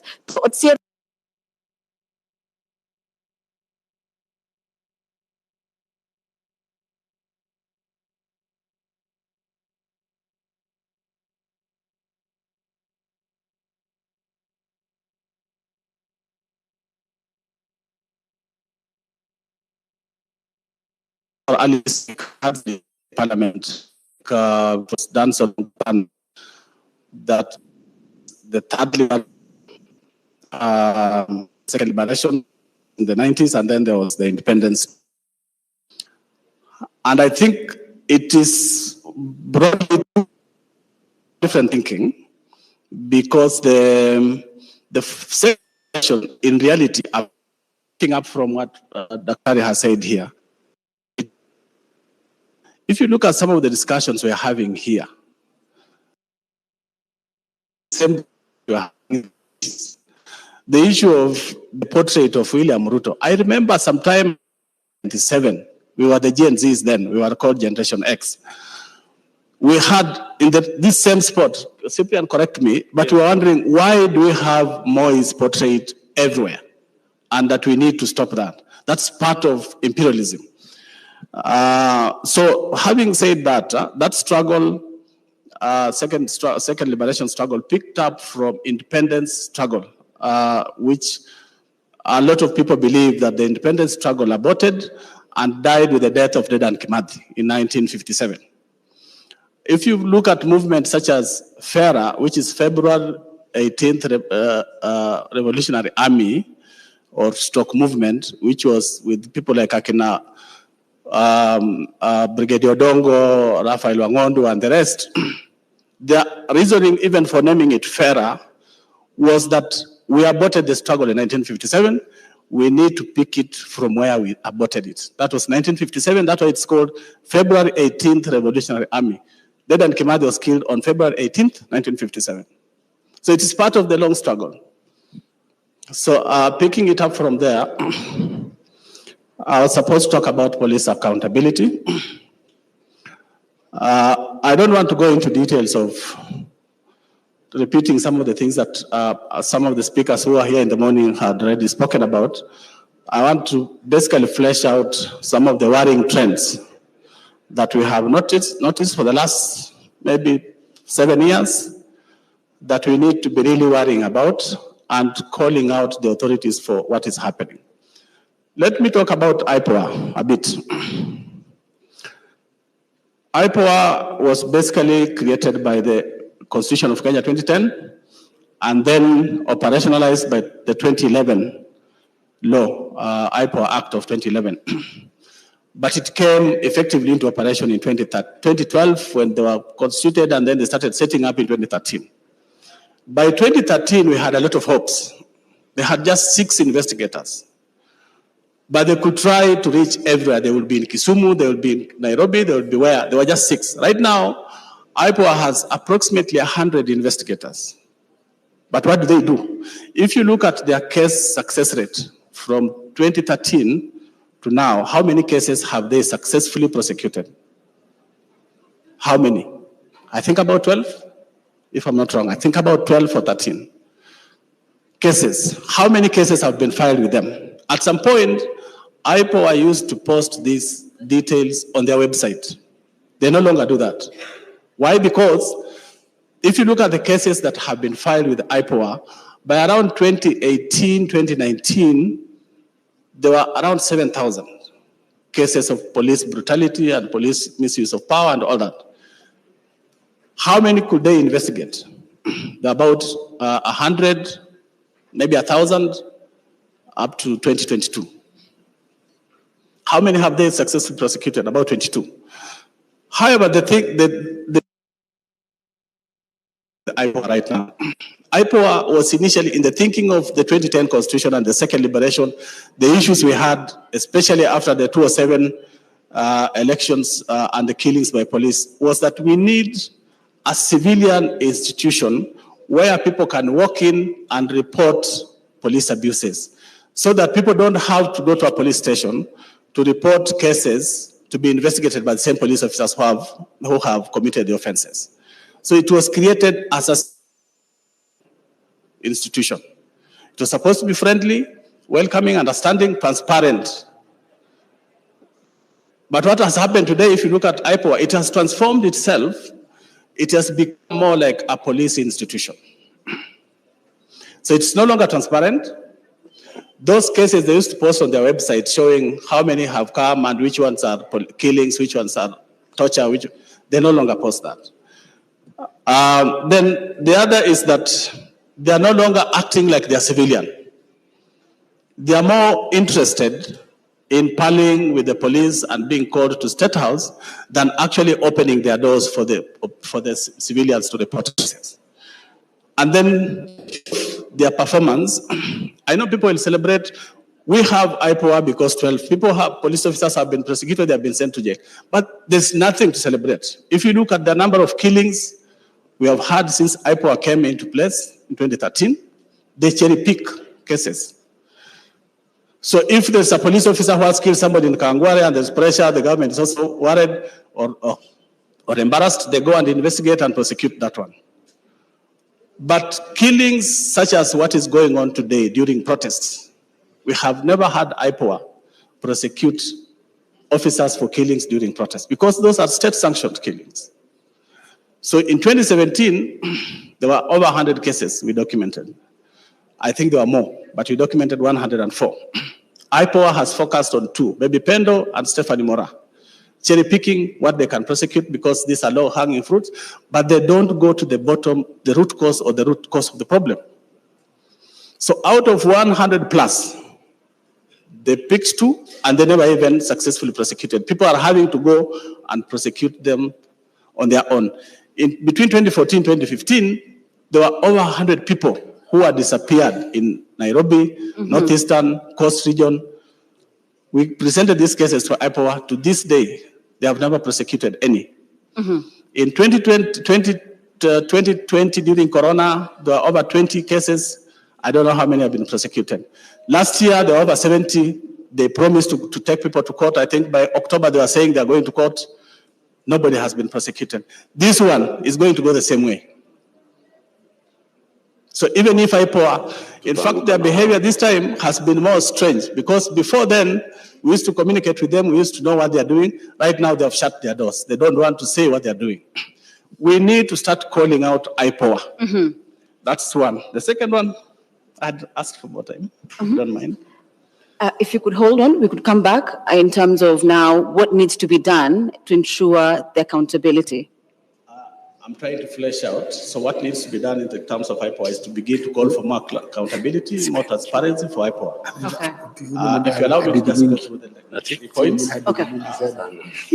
So the other worrying trend is when it comes to accountability, especially where there are killings, like what we have now, police are refusing to do their bit. So the National Police Service Act of 2011 says that police, as 2012, I think, police are supposed to, once it's a killing, police are supposed to do preliminary investigations. The commander is supposed to share details of that investigation with IPOA, with the Inspector General. Then IPOA picks up from there to start investigation. That preliminary investigation never happens. So, struggling to understand which police officer shot, what happened, what were the circumstances of the shooting. That should have been in the preliminary report. And then the second thing is that when killings happen in a setting like what we have today, the demonstrations and the protests, what is supposed to guide IPOA in investigating those cases is what is called the operational order, which is basically says which police were deployed where and which orders were they given. And then the second one is what is called the Register of Movement of Arms and Ammunition, which basically gives you narrows down when somebody is killed to understand who had which ammunitions, who had which gun, and who was where. So when the investigations come, like in Kisumu, a lot of the killings that happened in 2017, police refused to hand over the Register of Movement of Arms and Ammunition. Police refused to hand over the operational order. So it became impossible to understand who shot where, but they're covering themselves up. But they only do that because of lack of political will. What they're doing is political. It's a political order to kill. So what's the problem there? It is lack of police independence. And it takes us back to the struggle of the second struggle, which was to ensure we have an independent police authority. And then the other is the issue of the new trend that we have seen from 2017 is the role of the hospitals and mortuaries. So in the past, you would go to a hospital and a mortuary and quickly you get the register and get to know who has been brought in, who was shot, who was killed. And then you get to know their names and you get to know their injuries. Today, what they are doing is that they have created two registers. And that's why I was cautioning our colleagues in Githurai, don't say you have only 2 or 3 killings, because you don't know the killings. Or we went to Kenyatta Hospital and we found 3 bodies. You need to do more to understand how many people have been killed. Right now I'm hearing people say 50 people have been killed. It's not 50. You don't know. Because what's happening in mortuaries is that, so the front one is the normal one, where they put like 3 or 4 cases. So when you go to look for people who have been killed, they show you that one. But there's another police register where they have all the other bodies. So after 25th, the invasion of parliament, at City Mortuary they had 6 bodies. And we're wondering, but how can they be 6 when even at parliament alone, we know that at least 8 were killed? And they refused, they just said 6. Later on, we came back and talked to the staff, and we realized there were other bodies being hidden elsewhere which were not in the register. And that is happening not just there. We saw it in Kisumu in 2017. They hide those bodies, and they make sure you never get to know what exactly happened. We also know that sometimes they don't take those bodies to the mortuaries. In Kisumu, we discovered bodies, I think bodies were discovered in Lake, around 26 bodies, 3 or 4 months later, after we had looked for bodies in JHRH, in Kisumu District Hospital, everywhere. There were no bodies, but they had been thrown elsewhere. Even this one, let us be very careful because we don't know where those bodies are. Okay. Thank you so much for that. Going back to Boni, you spoke about the opposition wanting to take this civic engagement that we've seen in Kenya for the last 4 weeks. What is your reaction? Do you feel they're bringing back the political rhetorics and reaping where it's not so?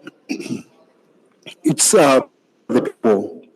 So one of the constant factors in the last 20 years has been Raila Odinga. He shook hands with Moi, shook hands with Kibaki, shook hands with Uhuru. Now he's doing that with Ruto. But every time he does that, he betrays everyone who was involved in the movement. I covered post-election violence in 2007, and the victims were never compensated. I heard Cyprian say the number was like 7,000 people died, but the government claims about 1,200 people died, but there was no compensation and there was no justice. And the difference between that time and this movement is that one of the things that people are saying in the streets is that we must have accountability, and we must have justice, and we must have reparations. So we must compensate the people who have been killed by the police, and we must get the killer to be arrested. On Tuesday, we're going back to the streets to demand Kome to resign.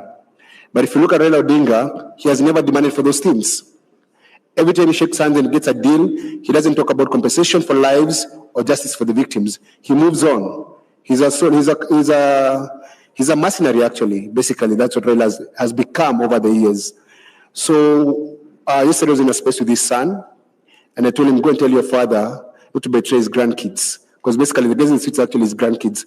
I can be Raila Odinga's son because I'm the same age with Raila Jr. But the people who are protesting and leading this protest are 18, 19-year-old, 20-year-old kids. And they're saying, we got this.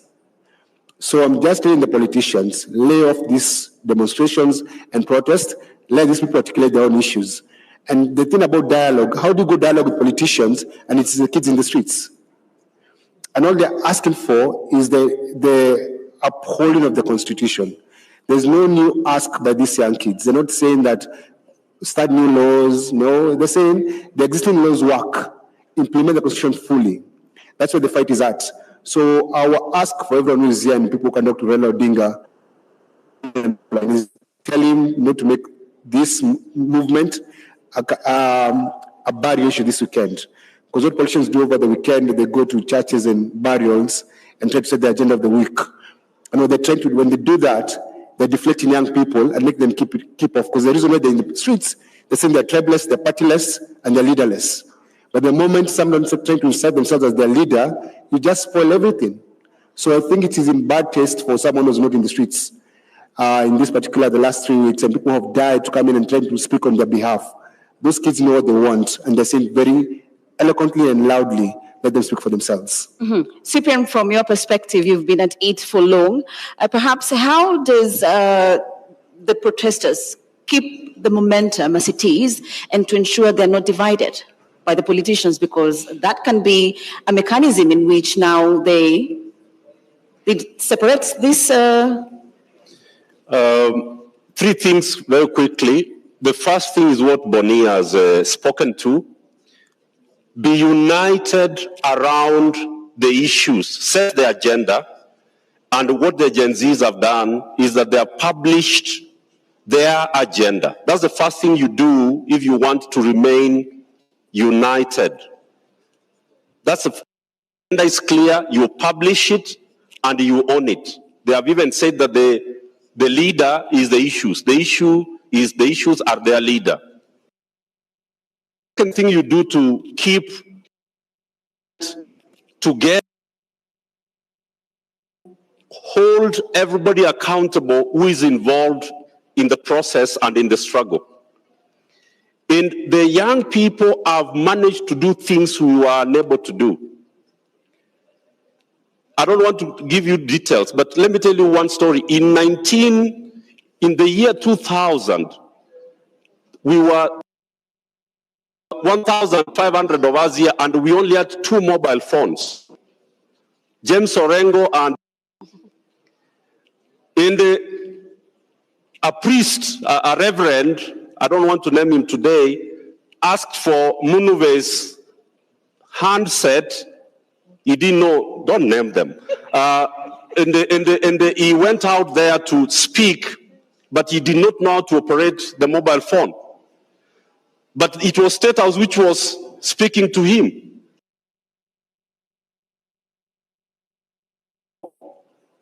He realized that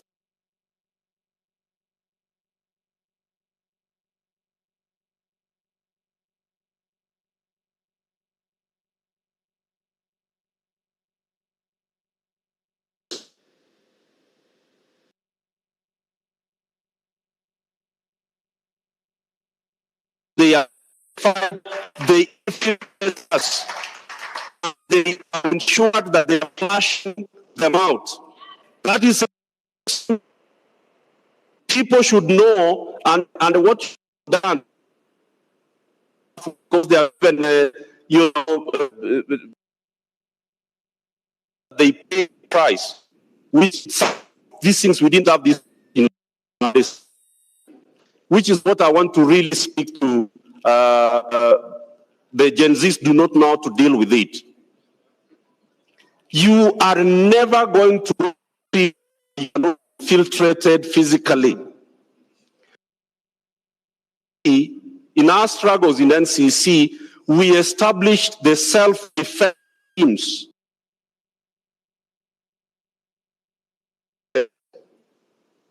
Acting non-violence as the so we need to train 500 to 1,000 young people responsible for and recording to ensure that you're not in by agent provocateurs who break people's shops and burn people's vehicles is blamed on you.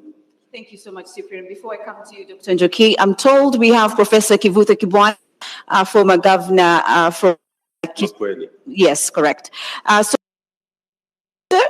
the floor is yours.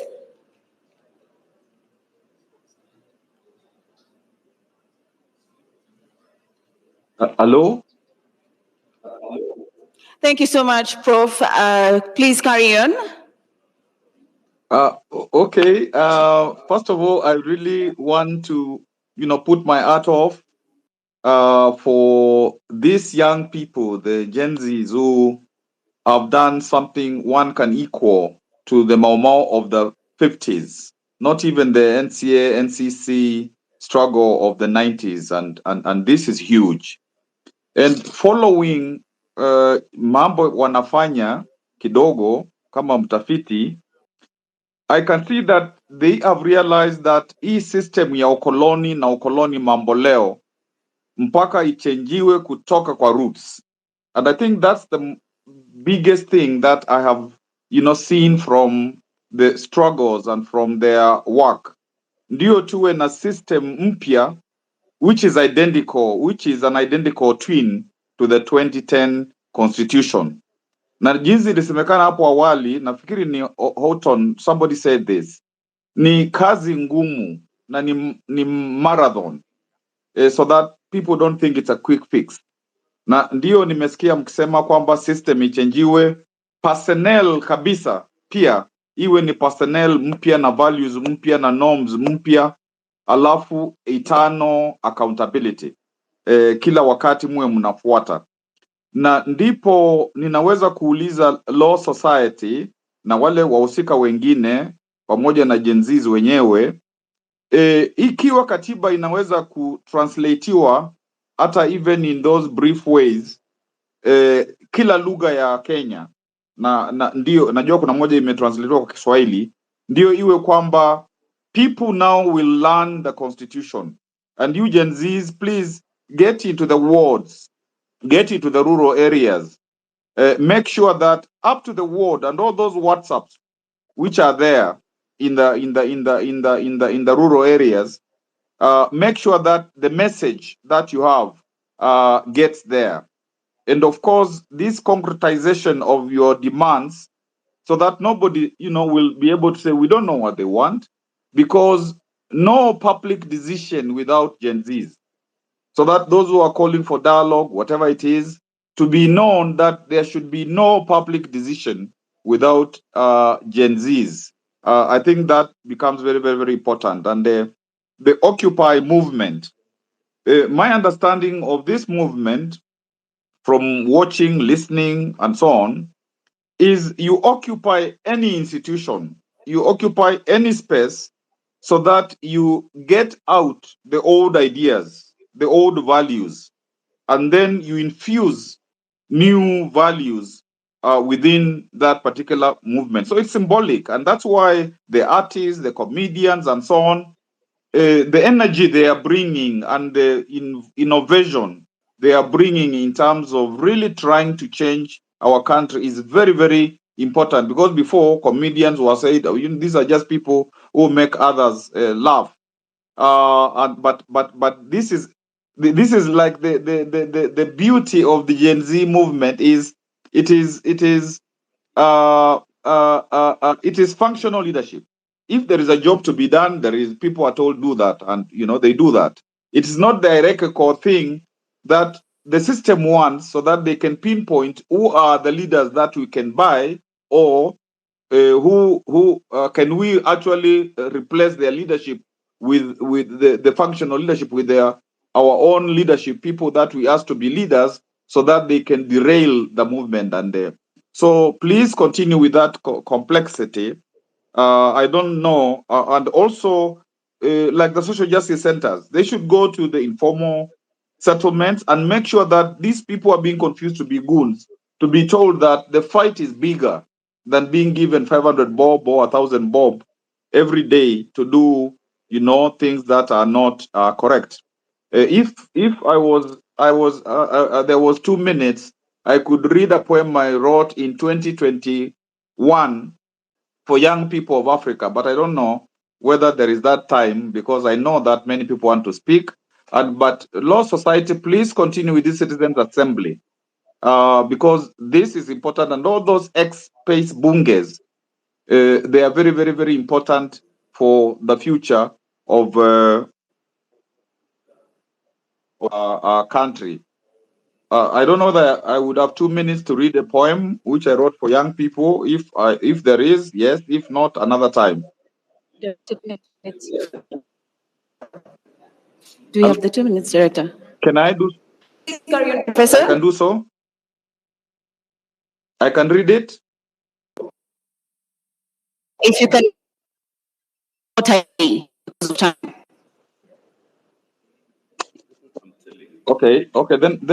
Then. Okay. Can you hear Let me? me read it. Yeah, I can hear you. What?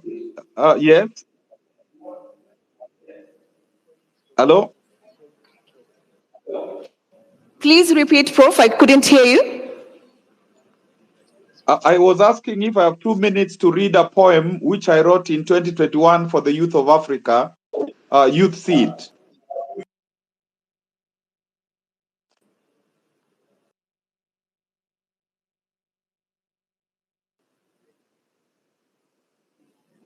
Can I do so? Maybe somebody else. Yeah, yes, I can hear you now. Yes. So please, kindly. Okay. Youth Seed for the youth of Africa. If Africa is eclipsed by a dark continent, the sun to beam humankind's oasis of civilization is a swarming rays of youth. Some say Africa's youth is unschooled, restless, boisterous, uncouth, high voltage. However, young people are the eternal reservoir for nourishing Africa's modernity. If the continent and our youth fail to enact a symbiotically binding social contract, we have entombed Africa alive. How many generations must we miscarry before we can procreate seminal life? In traditional Africa, when fire died from the earth, a child was sent to her neighbors to borrow fire. Mother Africa, you must dispatch your youth corps to retrieve fire from society's ashes so as to illuminate and warm Azania. The youth's essence are energy, inspiration, vitality, creativity, resilience must never again be hijacked. Young persons must renounce the culture of youth for hire. Instead of degrading itself in wild orgies, youth must turn healer. Its spirit must soak Africa, become the miracle remedy of our cancers, union of Africa's body and soul. Youth must gather its talents. Youth must conserve its latent force. Youth must own itself. Youth must purify itself. Youth must organize. Youth must mobilize. The world is the youth to subdue. Youth must command the world. The tremor of young people's power, which will smash Africa's barren past, which will reassemble Africa's majesty, is rumbling. Listen, prepare, give way. Victory is as certain as sunshine. Africa must endearingly embrace our youth. Youth must draw Africa to its loving heart. Africa must palaver with our youth. Youth must make conversation with youth. Youth must dialogue with Africa and the world. Africa must befriend our youth. Youth must reinvent love. Youth must proclaim we must live love. Youth must transform itself, worthy heir of Africa's struggle tradition during its pilgrimage to Africa's bosom. Africa's youth must open its eyes to survey the panorama of opportunity as it prepares to awaken the snoring, lethargic proverbial giant. Africa's renaissance is youth renaissance. Africa's youth, the future is here. The future is the present. The future is now. Just to finalize, because it's long, youth must birth our Africa. Always remember, sacrifice, pleasure, pain, blood, and joy are companions of every noble birth. Youth of Africa, your Africa is waiting. Don't keep our people slaves any longer. Unchain their mind. Let them be truly free at last. Africa and your youth, where is your redemption anthem? Thank you. Professor, let's give him a applause. Thank you for your perspectives there. We round up to get those remarks from Dr. and from Bonnie. No. Do you think what the president has done is good enough in terms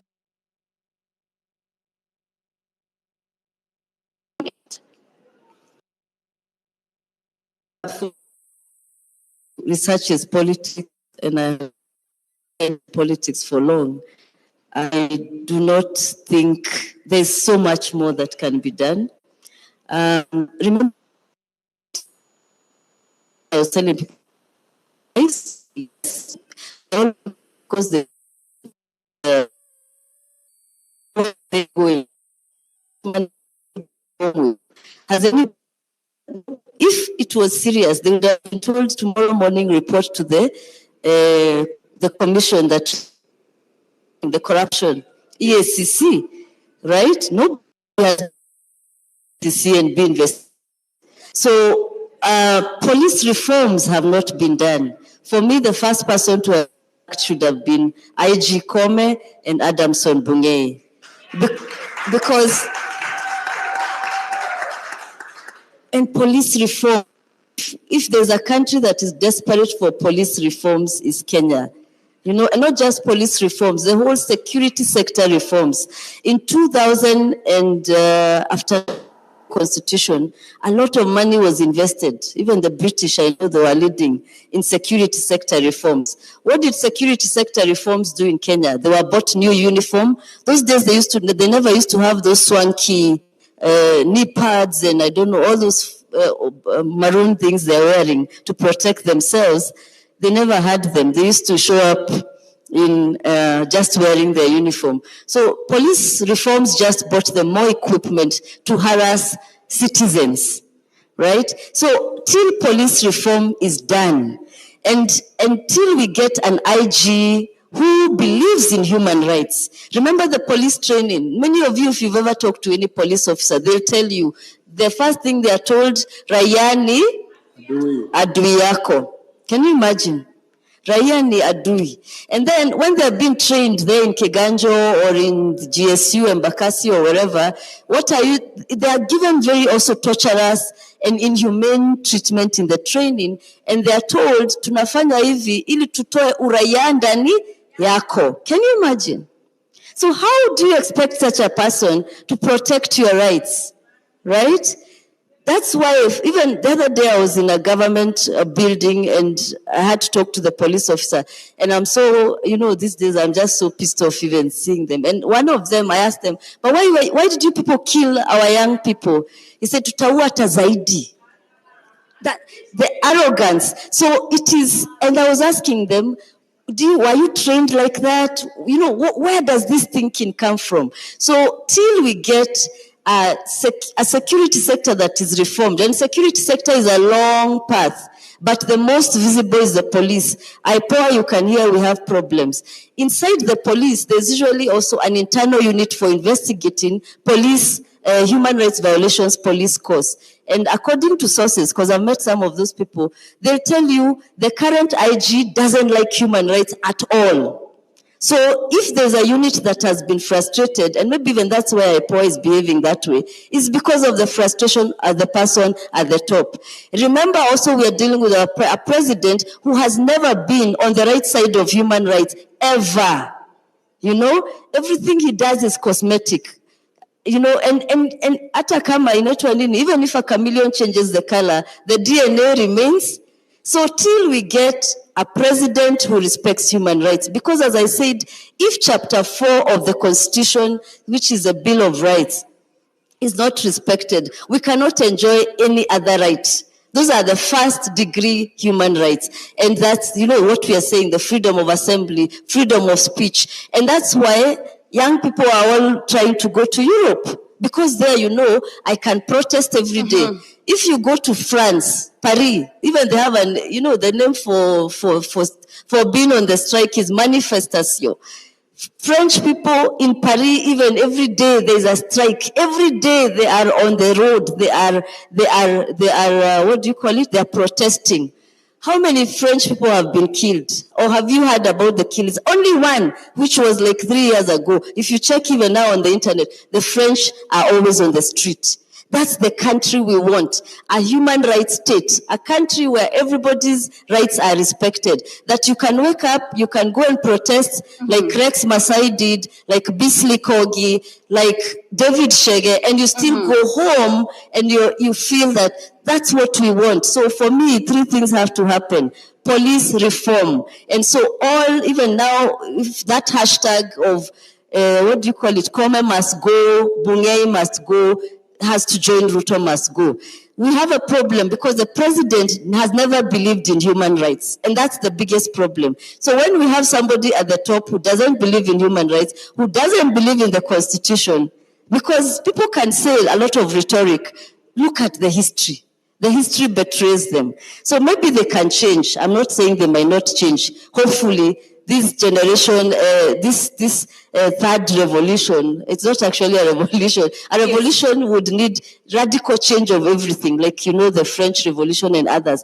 But I hope we can have radical changes. We must, of course, I celebrate Gen Z. I celebrate millennials. Bonnie and I and many others, we are millennials. Gen X, these are our colleagues. So also this idea of exceptionalizing Gen Z is good. But remember, all of us have been involved in this, and it's been a journey. This should actually be Okoa Kenya or Liberate Kenya movement, because all of us, we are tired and we want to liberate our country. This is the only country we have. I lived in the UK for 10 years. I came back because we want to change our country. So, and hatuendi pahali pengine, ni hapa tu, we are going to make this country those countries that we want, where human rights are respected. Thank you. Thank you so much, Daktari. Otiambo, coming to you. From your insights, clearly, IPOA has failed.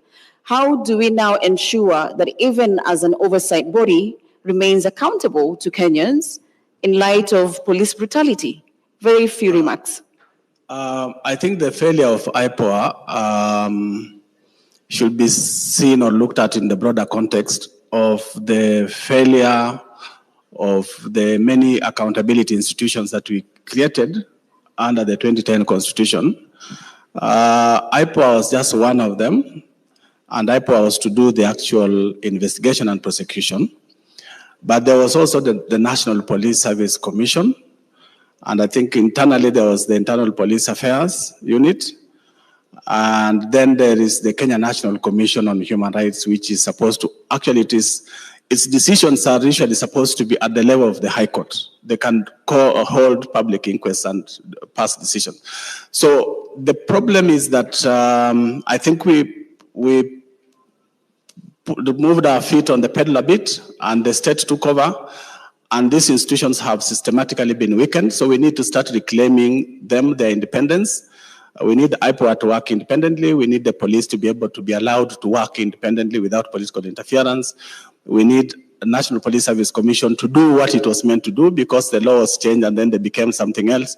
And we need all these institutions to be brought back to what they were initially supposed to be.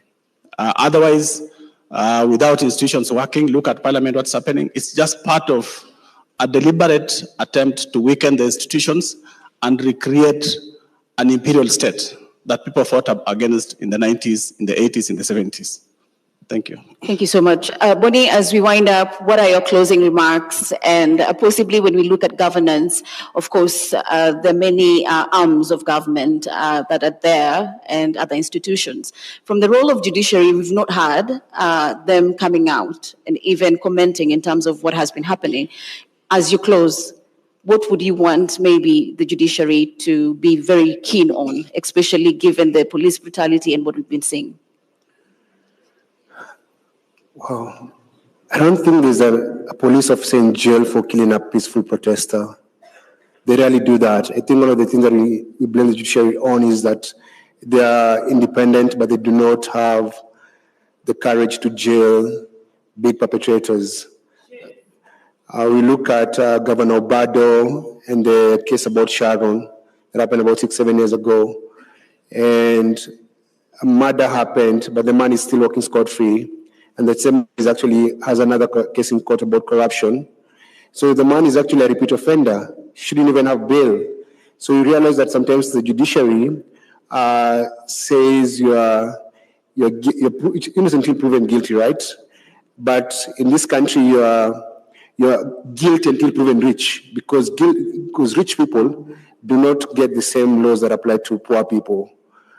My closing remarks is actually that if we could get people to do their work that they're paid to do, Kenya would be very, very far. Whether it's Koome in her role as a chief justice and the magistrate under her, the people in the police service, the people who work for the executive. The problem we have is that this country is run by one person, that's the president, and he calls the shots. So you find that a body like parliament is not independent. It's a rubber stamp for the executive. That's why when they passed the bill, they took it to State House to go, you passed your finance bill, it's here. And we need to teach those people who do that a lesson. The beauty of the past 3 weeks is because now we've taken back the power, we're going to set the rules and the tone on how they behave. So right now we're in control. So we can be able to say, these are expectations. I think that the judiciary should be able to come and say, we're going to have, they actually have special courts on economic crimes. But can you have a case listened to and conclude within a year or 6 months? You have to realize the people who steal a lot of money are very powerful. Mm-hmm. And they learned something from Patney. Patney was able to buy the entire judiciary and the entire opposition when he stole Goldenberg. And by doing that, he made it easier for people who steal later on to steal enough to bribe everyone. I was just looking up about Anglo-Lissim because of the killings in Mukuru, because Kenya doesn't have a proper forensic lab. But 22 years ago, would have bought one with Anglo-Lissim money. Anglo-Lissim money was stolen. The thieves were never convicted, but guess who was found guilty for defamation? John Githongo, the whistleblower. So you see how injustice the justice system is. So my prayer is, as we reform this country, we get men and women of integrity like our President Odhiambo, who you can believe in and stand and say that if she's in that position, you're safe. And it's very, very important. So the Kenya we want, power. So the Kenya we want, as I conclude, I want the Kenya we want to have the Kenyans we want in that Kenya. Kenyans who believe in integrity and who stand up for their rights. We are standing up for our rights. May we never sit down, ever. Thank you so much, Bonnie. Cyprian, as you wind up, what are your closing remarks looking at issues to do with governance? Because it doesn't end with the president. It also trickled down to our counties. Thank you very much. I want to say that there are 4 things that the Gen Z Occupy movement wants changed in Kenya. They are saying that Kenya has lost trust in institutions, transparency has collapsed, and accountability. Number 3 is that discipline has gone, and finally respect has evaporated. Those are the 4 problems that the Gen Z movement and the Occupy movement has identified. They are not just about the presidency, but you've seen the occupation even of churches. Nobody's going to be spared. What do we do going forward? The sacking and the dissolution of the cabinet by President William Ruto is not enough. Is one of the 6 things that must be done. And just allow me to say what the 6 things are that Ruto must do before we can go back to the budget and the finance bill. The first thing was to sack cabinet. The second thing is that he must overhaul, change the leadership of parliament. There's even a court case I've seen to dissolve parliament because it is not constitutionally constituted. Number 3 is that we, and I hope Faith can hear me on this, Faith, we must establish a judicial commission of inquiry that tells us what happened during the peaceful protests. Who killed the protesters? Who burnt police vehicles? Who torched the county government offices from Embu to Nairobi to Kikuyu, assemblies all over the country? A judicial commission of inquiry is a must. Number 4 is that all the security chiefs, Kome, Bungei, but we are not talking about the Director General of DCI. That is the man who's killing our people. That's the man who is abducting our people. Why are people not talking about Amin? You were at Amin's office. He told you that he is not the one abducting, but he does not know who's abducting. So he must, that's number 4, and is extremely important. Number 5 is that the military must be removed from the streets by going back to parliament and rescinding the instrument that brought them to the street. Number 6 is that we must be allowed to recall all the members of parliament who said yes. They must be recalled. They must be recalled. After we do those 6 things, the list of 14 irreducible minimums will kick in. Number 1 is that CDF must go. We are saying that we must close down all the offices that are chewing up our money. The Appropriations Act, the budget which Ruto passed into law, must be completely dissolved. We have rejected the finance bill, but we allowed him to pass his appropriations. So he is not worried. He has money and he has been allowed to spend. So he's not having problems. We must deal with the Appropriations Act. So going forward, the pressure must not be reduced. The pressure must be increased. Another set of panel. And Minocha has kept saying women. So many women, during the first week of the riots, you saw how many women came out, and young women, and it's sad that they've gone behind so in many revolutions or springs, after a revolution, women are put behind and then men lead. So we must not allow that. There's some discussion I'm seeing on Twitter, let's get rid of women reps. We have a quality problem for men and for women. It's not unique to women, right? We have a serious quality problem. Of course, if most of the KK members of parliament, it was business partners, people who invested in KK, even I'm sure some of the Azimio, but KK is where we have really problematic members of parliament. So it is not, it's a quality problem for men and women. And please stop singling women out as they were not, we just have a bad parliament. And it is now for us, many of us, don't forget, run for politics. Yes. Politics, if it's 2027 or it's after we recall them, don't just sit there. As you do the activism, you also register yourself, get into we need a political party of this movement.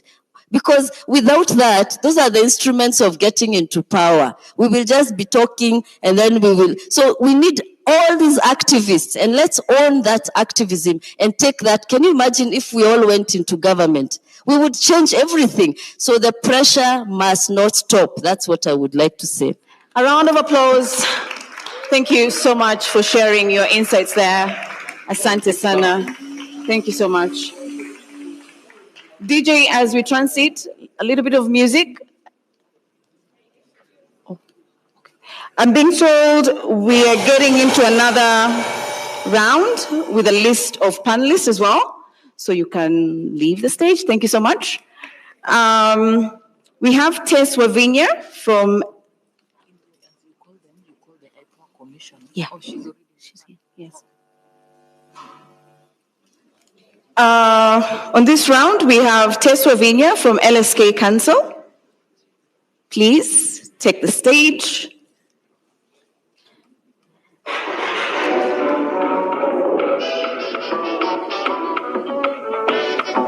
We have a youth that, if not properly handled, can be a time bomb that can blow this country. Is Tess in the house? Thank you so much. And then we have Joshua Okayo. He is one of the victims that were abducted, and he is a student leader from Kenya School of Law. Please take a seat. To make the conversations more interesting, we have Commissioner Fatima Mohammed from IPOR. Thank you, ma'am. Please. And lastly, we have Diana Gishengo from Okwa Uchumi. Kindly, if we could have you on stage. So on this session, we're just going to look at what next for the victims. What are some of the legal instruments there is for them to institute so that they can be able to get reparations for some of the atrocities that were meted on them. So thank you so much. Do we have Diana? Diana, please, if we may have you. Thank you so much. So we'll begin from Joshua, just from a victim perspective, having gone through the ordeal. What do you think will justify some of the atrocities that were meted against you? Thank you. Nothing will justify the atrocities meted against me. And all those other people, the young people who were abducted, some of whom have since been found alive, but others who have been sadly found dead. Nothing justifies such actions. So yeah, nothing. Okay. What are your first actions that you would like to get out of the way if you had that opportunity to institute legal actions? Mm-hmm. Really, I don't have the opportunity to institute legal actions. Mm-hmm. And I want to thank the Law Society of Kenya, LSK, and the leadership of Faith, President. So many advocates have come forward to help, to support, and they are passionately seeking justice for myself and all those others who've gone through what I went through, maybe worse. And yeah, number one is we need to institute legal charges against individuals who are controlling the police force, those who are controlling the NIS, the DCI, Director General. I had Mr. Namwamba talking about the same. And after that, the victims also need to be compensated for all that they've gone through. And all that is going to be done in due course. I want to assure you that the team, the legal team at the LSK, and all other well-wishers are up to speed, and this is what we would like to see happen. Number one, criminal charges against individuals. Number two, civil charges against, civil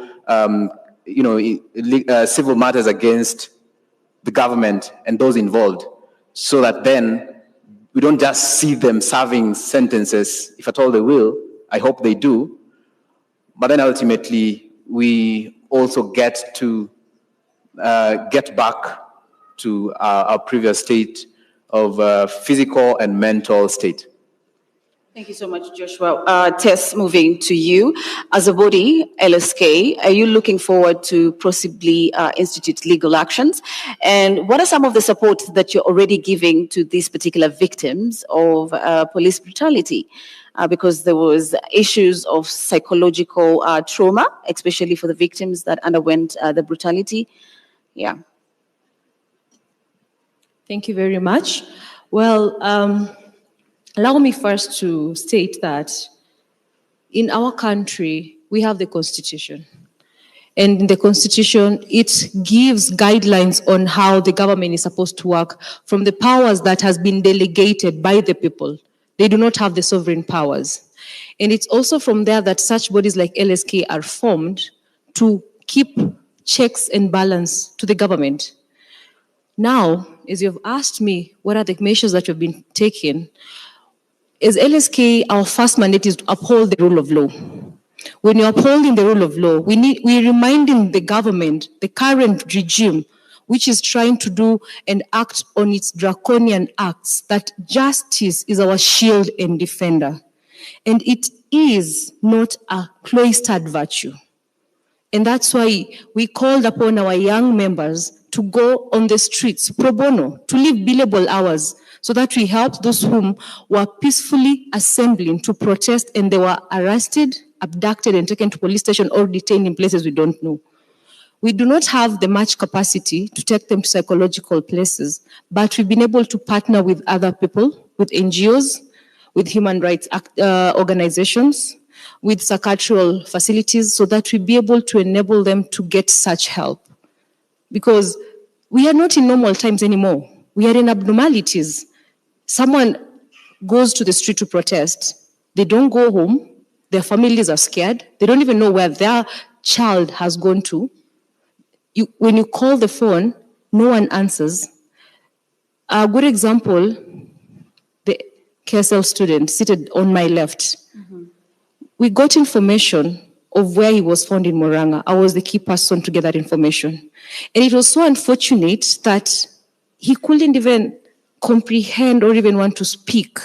So it's only God who knows what he went through. And this government does not even care about that. So the measures that you're taking as LSK is you're reminding the government to uphold the rule of law, because justice is not negotiable. Stop abducting people. Why are you hiding them? If you're doing the right thing, you will not be abducting us. You will not be hiding us. You will not be detaining us. You will not be killing us like Denzel. So we are calling upon all wishers, especially these organizations that has such facilities. We've been able to partner with several that are helping them to go through that trauma process so that they may try to rid out of it. But as we all know, trauma does not end. Something can trigger it at any moment. But our president does not care. He thinks he runs Kenya, and Kenya is not his. We need to remind him, as a Kenyan, he needs to ask himself, what are you doing for your country? And not what the country will do for you. And he's destroying our country.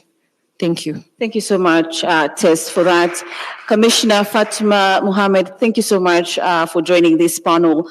Previously, from our discussions, one of the panelists actually pointed out that IPOA is failing on its job to do its mandate, that is to oversight. From your perspective, in light to the process that has happened, what is IPOA doing?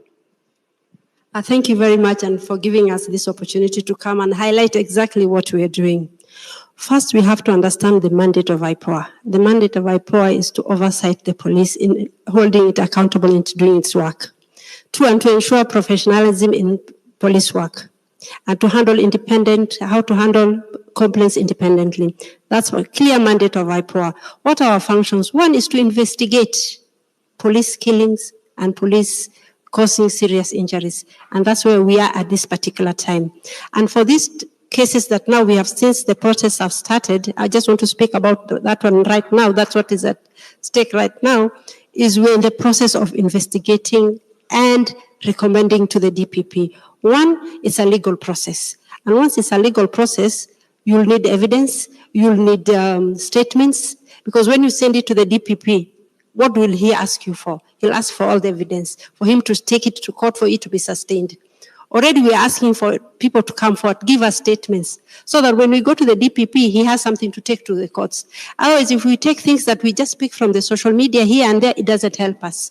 We really appreciate you coming to us. If you'd come to us, we record statements. Then, that will give us basis for our prosecution, because we don't have powers for prosecution. We don't have powers to arrest. I know we've been asked, how come you are not arresting the police officers? We don't have the powers to arrest. Ours to give recommendation and give disciplinary cases to the National Police Service Commission to either discipline that police officer or to do that, or whatever issue that needs to be done. But as it stands right now, we are very advanced in many of our investigations. But what we are lacking is the crucial evidences that we need for prosecution.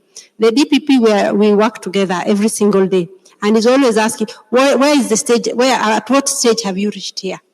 Now that is where we are. And we'd be asking kindly if we could have evidence from the public. Come to us. Talk to us, record statements with us. Then we can have a credible case to hand. Otherwise, what we are getting social media from here and there, we go out of our own motion because we have the powers out of our own motion to go out and investigate and call upon you, come, this is what you have said, get it done, let's do this, let's do that. It's not able to happen. So with the basis of that, we are not able to move forward. Yeah. Before I come to you, Diana, sticking to Commissioner Fatma, do you have mechanisms where you actually ensure that those that come forward are actually protected? Yes. Because with issues to do with abduction, the trust that is there can be actually very little. We really try as much as possible to hide the identity of the staff or whoever witnesses we have. Unfortunately, we have the issue of witness protection. Now we have to liaise with the Witness Protection Agency. That's another agency we have to cooperate with. Because it reaches a stage that one of our many challenges we have is resources. Even for protection of witnesses. Well, we try whichever cases we have. We have prosecuted quite a number of cases from the police and got quite a number of convictions. Mm-hmm. But as at now, that is what we really need. And coming here, I said now this is the right forum to come and make appeal to the public and tell them that for us to move forward, we need evidence. We need, of course, we know we have seen what we have seen on the clips, and somebody's asking me, what evidence do you need? You have seen the clips, but is that admissible in court? Diana, picking up from what Commissioner Fatma has just finished off saying, do you think there is enough evidence actually for IPOA to institute investigations against the police brutality? And what do you think? Thank you very much. I know I came as Okiya Uchumi to work on finance, but IPOA, and I've come after member, right? Member. In IPOA, it is members. The Independent Police Oversight Authority has no commissioners. It has members. And it was a very deliberate thing in the language. It was very different from Article 59 commissions. It was Independent Police Oversight Authority. It had independent members. In the last composition of the membership, they declined government vehicles because of how much they needed to be impartial. According to the Act, they have powers to first and foremost monitor, not investigate, monitor. So as Gen Zs and Kenyans are reporting about incidences of police brutality, IPOA has a legal mandate to monitor. We ought to have seen their statements before anybody else. They have full powers to investigate and move straight into a judicial inquest. Where is the inquest so far? Bodies are lying in mortuaries with police bullets. What else do you need? What else do you need?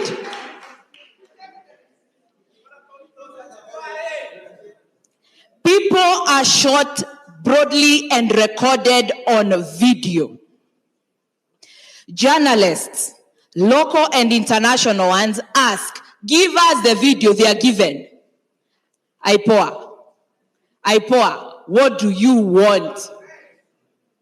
Aren't you complacent in this particular situation? I think at this particular moment, not just IPOA, all independent bodies must know they act on behalf of the people, not the president. The hesitation we are seeing is because of the co-option of IPOA by the executive. Trying to please NPS. You do not refer cases to NPS. You make final recommendations. Come to us to help you. We the people. You have seen we are powerful. To help you enforce your findings.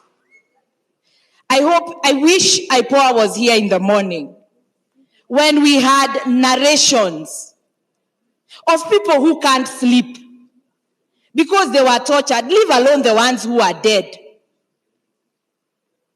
We are here speaking, we don't know whether we'll be tortured again. Even within the police service, they are willing to speak because they are our children. There are very many people who are looking for their children. Bodies have been found in Mukuru. These are trends. By the time the president says there are no extrajudicial execution, we expect IPOA to give us trends. Pole Mami, and we hear you. I hope those tears, IPOA, you use our taxes.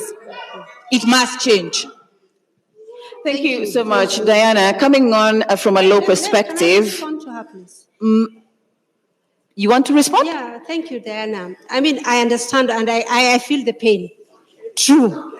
But what we need is, you have said it here, come to our offices. Let's record these things in our offices. Let's do it in the legal manner. We cannot prosecute in the public prosecution, you know, in the public space. We need it done in the right manner. And that's the only way. Diana, and I feel what you're telling us completely. Come to our offices. Let's work together like that. Let's have even witness protecting in all our ways how we can handle this matter. We feel the pain, and we know no one is immune in this process. Today I'm in IPOA, tomorrow I am not. Our children are all outside there, all of them. So we cannot say this is one issue that we can ignore. We cannot. We need help. We need all kind of evidence that we can have, so we can push this issue forward. We are all together in this. There is no way that I'm saying that it doesn't happen to anybody. It's all of us inside this thing. And nobody is going to say that we are safe from it. So what we really need, let's come together, let's work together, let's push this agenda forward. We have shortage of resources in our IPOA. We are overstretched. We cannot be in every sector. But if we partner with social justice centers, if we justice with everything else, we'll be able to move forward. Yeah. Thank you so much, Commissioner Fatma.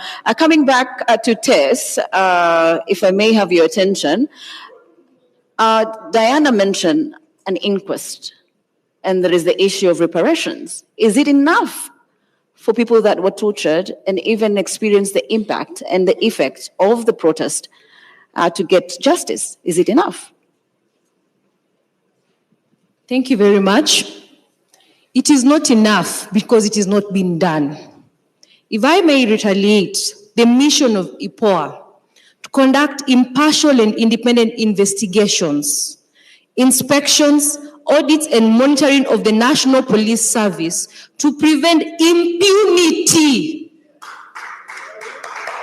and enhance professionalism in the interest of the public. We the people, the sovereign of this country is we the people. When that inquest was supposed to be done, they are not doing it. They are telling us to go to their offices. We are in an era of social media. We are not in 1972. where when someone is brutally killed, abducted by the police, it cannot be seen out there. Bodies are being found everywhere. Today, bodies have been found at Mukurwa. Are they investigating? Are they acting suo motu? Yet it is an independent body that can act suo motu to process those inquests. Are they doing that? She's saying that they don't have the budget. Have they come to the Mwananchi to tell us that?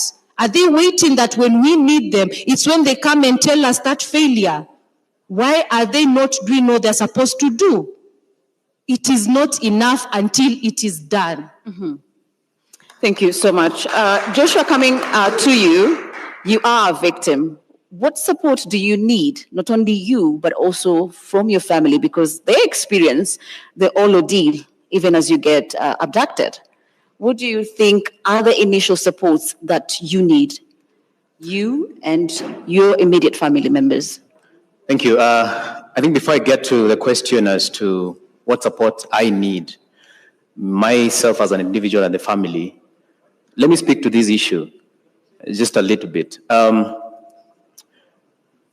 few days before we got to Thursday, the second biggest protest, so many MPs in Parliament were saying that these are photoshopped, photos have been photoshopped, and these are not real figures, these are not real protesters.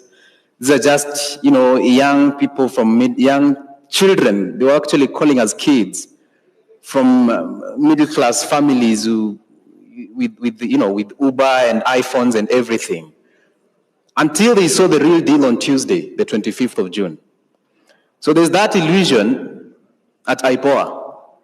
They're still imagining that these abductions are not real. They're still imagining that, these people go missing and then they are found dead or some found tortured.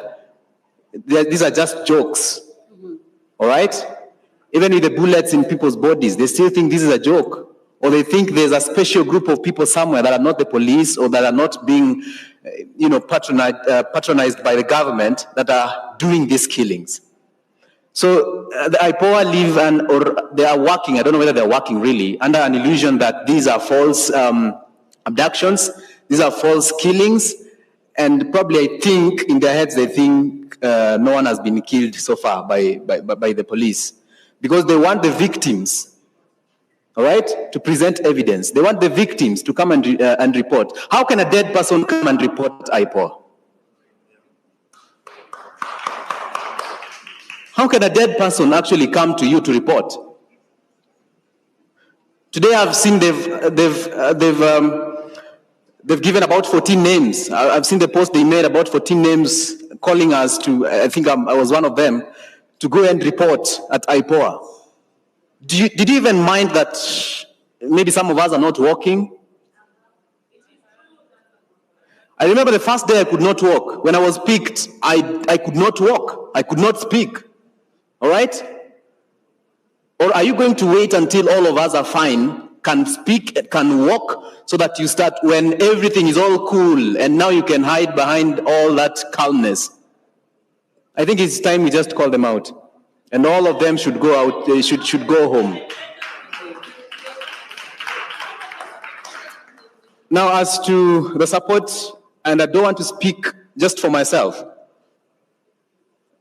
I am very alive to the fact that most of the abductees have not come out to speak, which I understand. I also have a right. I should have been resting somewhere on the bed and trying to, to heal. Right now, someone is hugging me here, and someone can't hug you because your body is not yours. But I'm coming out because I know if no one is going to speak to this issue, then we shall be sanitizing the government by our inactions. So then it is just important that we speak. That is why some of us are coming out to speak. Not that we are okay, not that we are fine, not that we are fully healed. We are not. But because we want this in the heat of passion, when still we understand the importance of all these slogans we've been chanting, we have to come out. I am under the care of two people currently. And every once in a while, they come to check on me. Sometimes I shout in the night. something I've never done before. I don't know whether I used to do, but people who used to be close to me never told me that I used to shout in the night. The very first day when I slept, well, I couldn't catch sleep, but when I went to sleep, I fought someone who was sleeping next to me. Just woke up and fought. I didn't know this was happening. They reported to me the following day.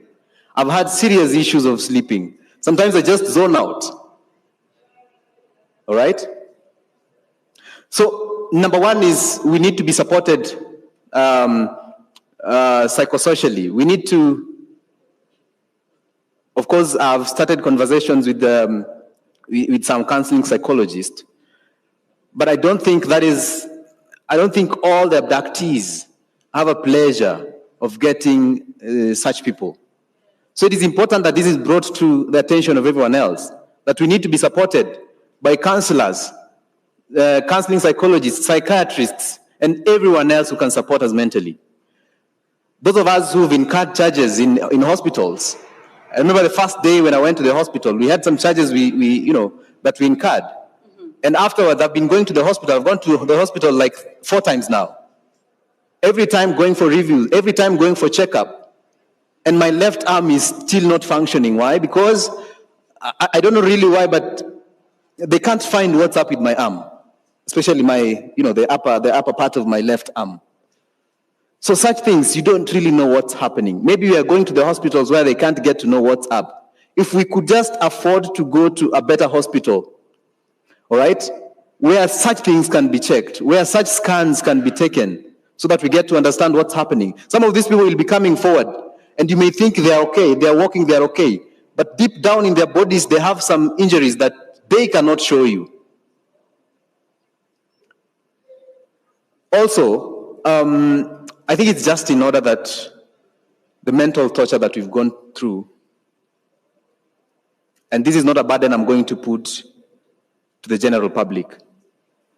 This is a burden I'm going to put to those who are behind the abductions and killings. May we be compensated. Thank you, Joshua. Diana, coming to you, one of the things that I picked from Joshua is the fact that a lot of the victims are yet to come out and share their experience. And it's my belief, one of the many ways in which people begin to actually comprehend what happened to them and even begin maybe the process of healing is actually by talking. As an organization, and even as you join in the conversation, how do you think we can be able to bring out the victims to actually now share their own first account just as a way of getting that healing? I think this forum, after this forum, we are going to see many more people speak. Because one, my experience with all these processes of extreme violence, torture over the years is people self-alienate immediately. You can't believe what happened to you. And most of the time, remember, most of them were abducted and they were blindfolded. You felt so alone. So you want to stay there. But listening to one account, so for the victims who've come today and shared their account, they have opened the door for many more to start speaking. But we will organize as many sessions of solidarity, of counseling, of listening to every victim wherever they are. And allow me to acknowledge, I don't know your name, Mami, but we feel your pain. Tabitha, we feel your pain. Tabitha clearly is looking for her child who has been missing and took part in the peaceful protest. You can see her pain. There are very many parents whose children are missing. They don't know where to search, but you can't silence a mother who does not know where their child is. So the more we keep speaking and spotlighting these stories, we will create avenues for that. And I'm aware the social justice working group, police reform working group are creating all these spaces, and we hope we can reach out to the professional counselors group to take on this particular issue. But allow me to urge the member from IPOA. The act is very clear. IPOA acts first on its own motion. Secondly, when a complaint is filed. Please read the mood. Read the mood of the country. It is time to act on your own motion. IPOA has expansive powers to take over any investigations around the service. They have powers to summon the IG, summon Bungei. How many bullets did you shoot? Give us the records. You have more privilege and power than any victim will ever have. And please do not go to another space and tell us to come to your office. We are taking victims to counseling rooms. We are taking them to hospitals. We can't be taking them to IPOA as well. Please, IPOA in the past, particularly during the 2017 violence in Nairobi, in Migori, in Kisumu, gave us daily updates. Of police killings, of people who are missing, of enforced disappearances. We relied on their data to infer the trends. Surely, budgets may have been slashed, technology has grown. Organizations working in this sector, including the Law Society, they have data. Reach out, cooperate. Please, you have a place in ensuring that women like Tabitha get justice and their burden is lighter. Allow me to pause there. My word is the budget. Thank you so much, Diana, for that. If you may pick up the microphone, Commissioner Fatma, kindly, whatever Diana has brought out, you may answer as you put forward your closing remarks. The mic is not on. Thank you, Diana. I've heard you very clearly, and the mood of the public we have had loud and clear, and we are working towards ensuring that all what we are asking is patience. And for true, I know time is not there. You're saying no, there's no time, but time is there, because at the end of the day, what do we want to achieve? We want to achieve justice. We want to achieve the person who is responsible, even if it's going to be the IG, and definitely it will be the IG, he will be held accountable. That's a must. It will take place. Maybe it might not take place today, but it will. That is want to assure the public that we conduct very credible investigation, watertight. We want, when you take to the DPP, he doesn't return it back to us. He doesn't say, go fill this gap, go fill this gap. We will come to your spaces. Please open up to us. When we come looking for you, don't hide yourself. Don't say, no, I'm not going to take. And we want to assure you clearly that for sure, we will protect your identities in terms of witnesses. I know you're saying victims are dead, they can't speak, but they have relatives. They have, and we don't want to have dead people, to be honest. We are looking for a process that we all inclusive. You all support IPOA. IPOA needs the public support in terms of getting funding, in terms of getting all the issues that are needed for us to ensure that justice is served. It will be served.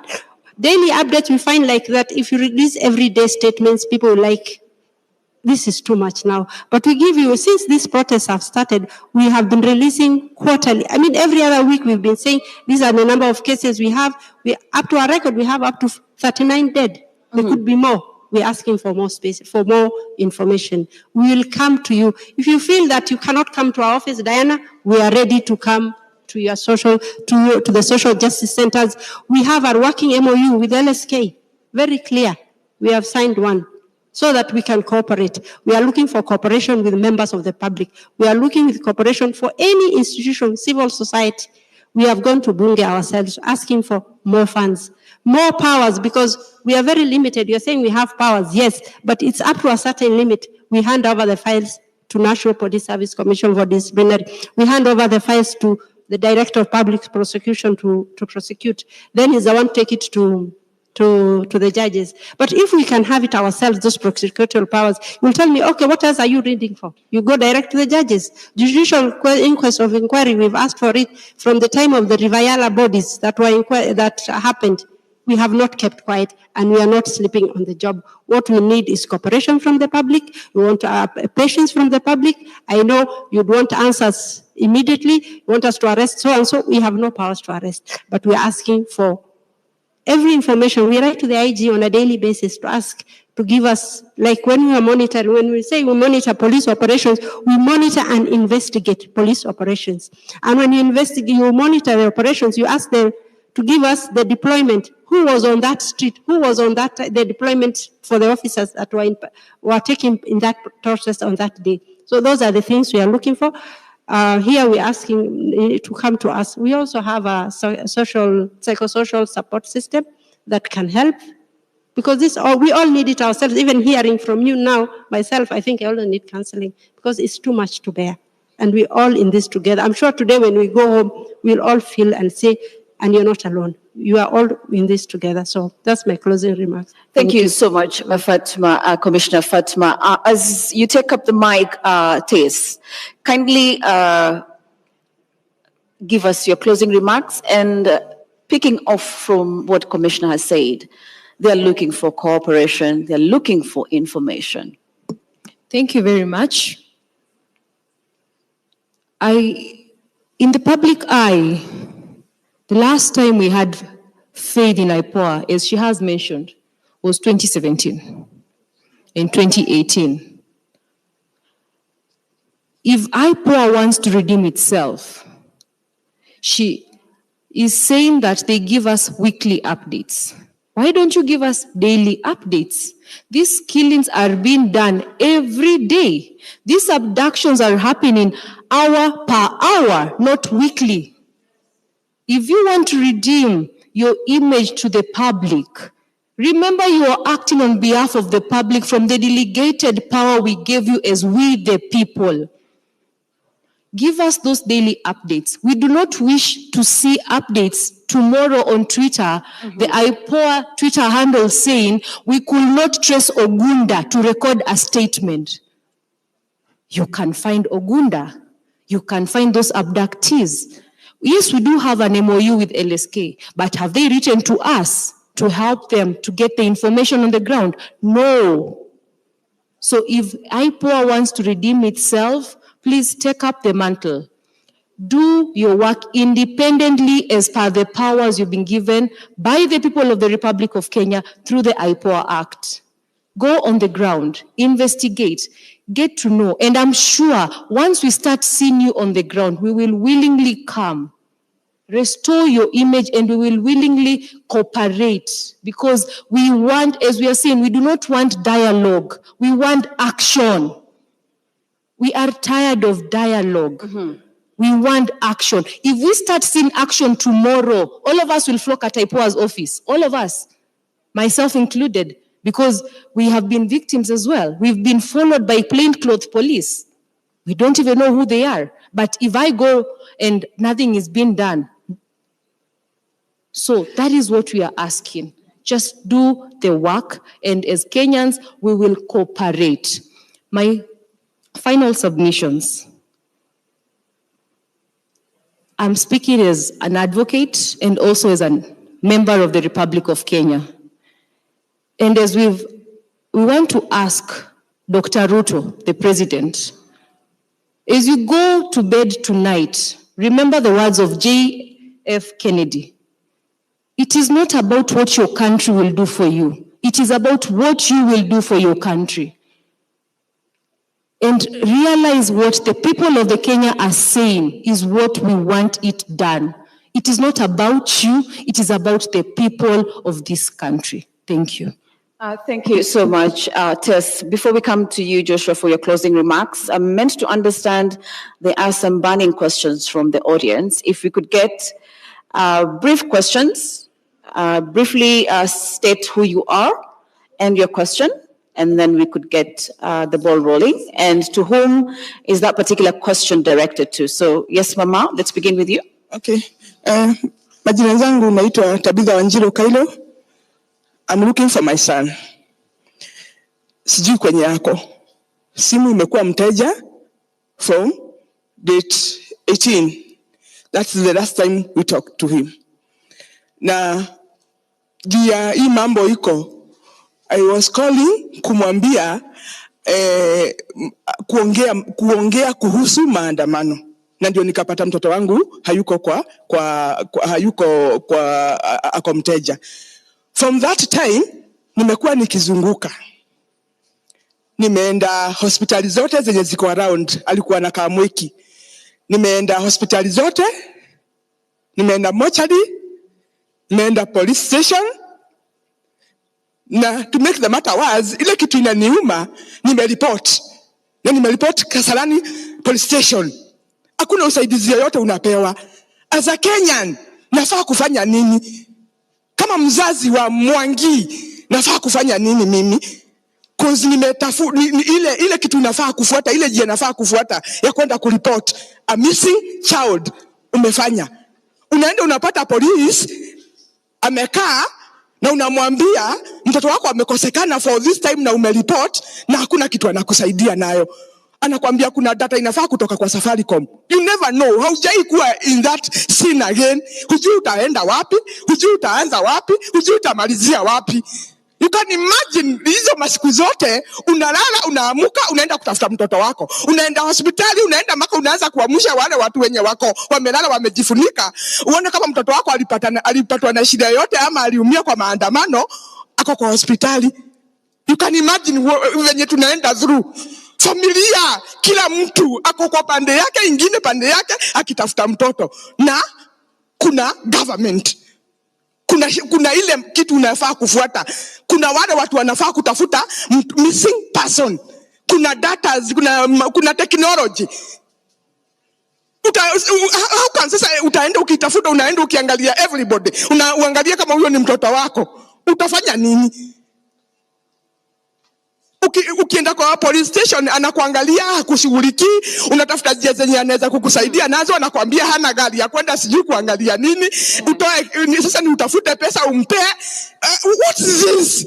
Kenya, makosa yetu ni nini? Makosa yangu kama mama ni nini? Makosa ya mtoto wangu ni nini? Ni kuwa tu Mkenya. Nini alifanya mbaya? Kutokelezea kwa barabara kama alikuwa ametokelezea kwa barabara. Alifanya makosa gani? Na ni light yake. Ukiona mahali unafinyika as a Kenyan, kuna light ya kuandamana. Joseph Mwangi Kairo. Mimi mzazi, kwa nini napitishiwa uchungu kama huyo nikiwa mzazi? Tukiwa familia, kwa nini tunapitishiwa uchungu kama hiyo? Kwa nini? Si tunafaa kuwa tumesaidiwa. My question is, na zizo na direct to wakubwa wa Kenya hii. Kama ni mtoto wa Ruto angekuwa amepotea, all those days angekuwa saizi amepatikana. Juu kuna venye data zenye zinafaa kutumiwa apatikane. Lakini juu ni mtoto wa maskini, lakini ni maskini Mkenya, ama Kenyan by niko na national ID ya Kenya. Mtoto wangu ako national ID ya Kenya. Cause yeye ni mtoto wa Kenya, anafaa kutafutwa kama venye wa Ruto anafaa kutafutwa. Kama wale wakubwa wengine, mtoto wangu anafaa kutafutwa in the same venye anafaa kutafutwa. Hakuna Mkenya mdogo, hakuna Mkenya mkubwa. Juu maisha ni maisha. Mimi mtoto wa Ruto hawezi kuwa mtoto wangu. Mwangi wangu hawezi kuwa wa Ruto. So I'm looking for justice for my son. Nitafutiwe mtoto wangu, nipewe mtoto wangu, nipewe mtoto wangu. Hiyo ndio uchungu yenye niko nayo kama mama. Thank you so much, Tabitha. There she is seeking, of course, her son Mwangi. And of course, from LSK, would like you to answer where she would get help, and from IPOA, if you could. But let's take a round of other questions. Yes, the guy there next. Please make it brief. Good afternoon. I'm Edwin Deda from Kibra, and I want to go on record as the person who rescued Frank Okoth, who was feared dead. And I participated in the demos as a person with disabilities for reasons known to me. My question to IPOA, this young man, as we talk, though he's in a quite stable condition, he still has wounds of 6 bullets. And with not trying to tell you how much harm those bullets has caused him, such families do not even have access to justice. So you find someone like me, I have to come to avenues like these ones so that I can also amplify their voices.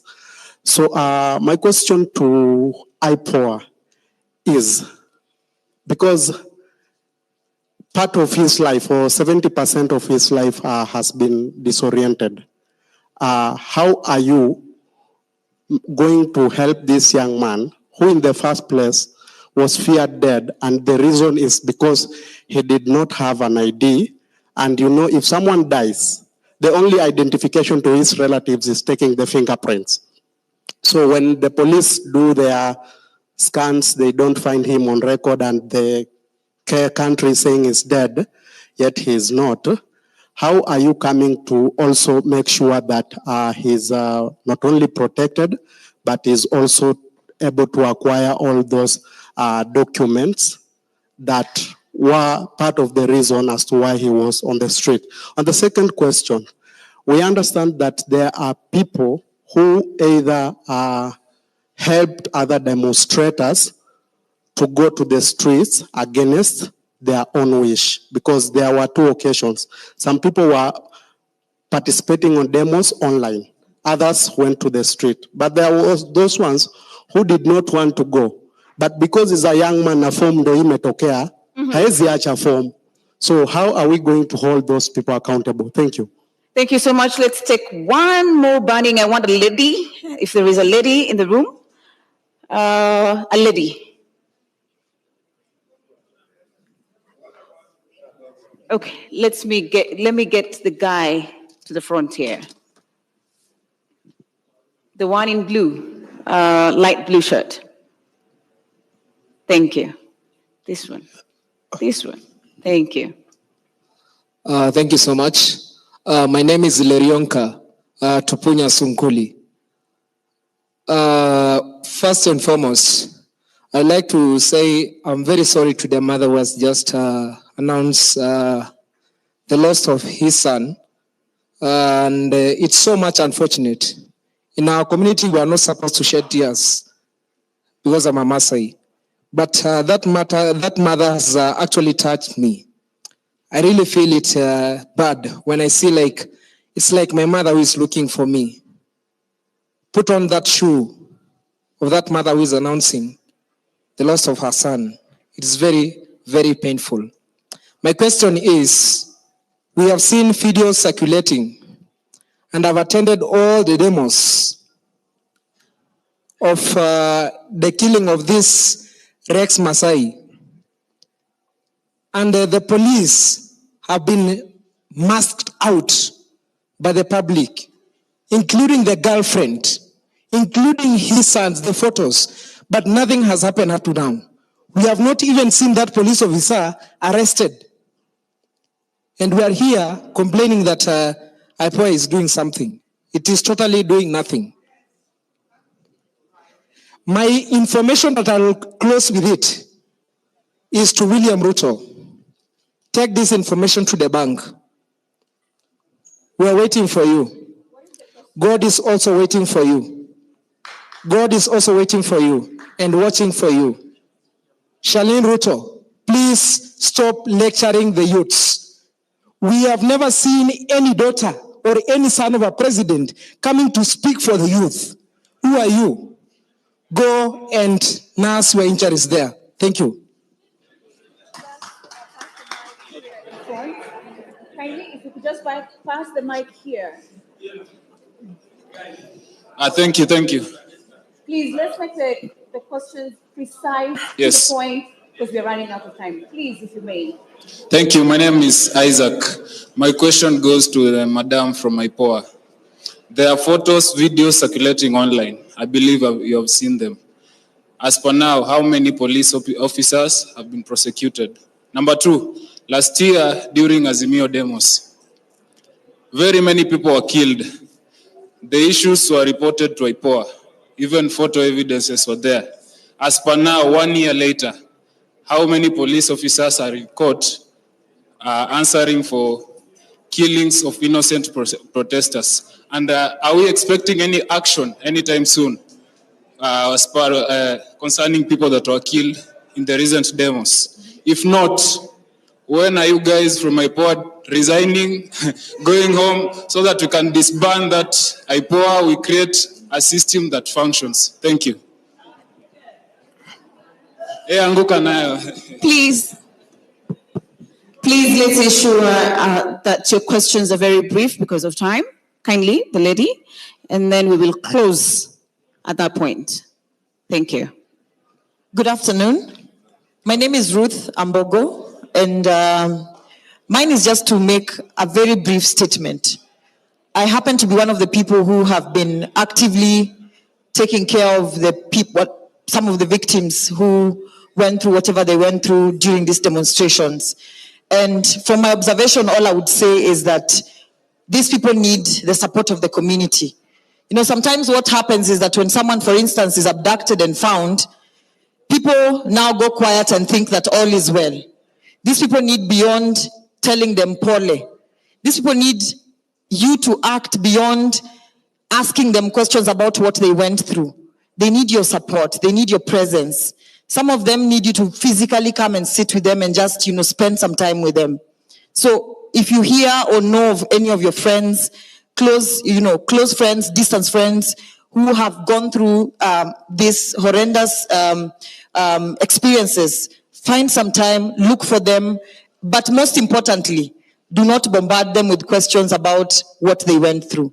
At their own time, they will tell you, and in their own fashion, they will explain to you what they've been through, but that support is very necessary. And the support should go beyond psychological support. Some of them need financial support. Some of them need to relocate from where they currently, or where they used to live, because they're not safe where they used to live. I hope you guys get me, right?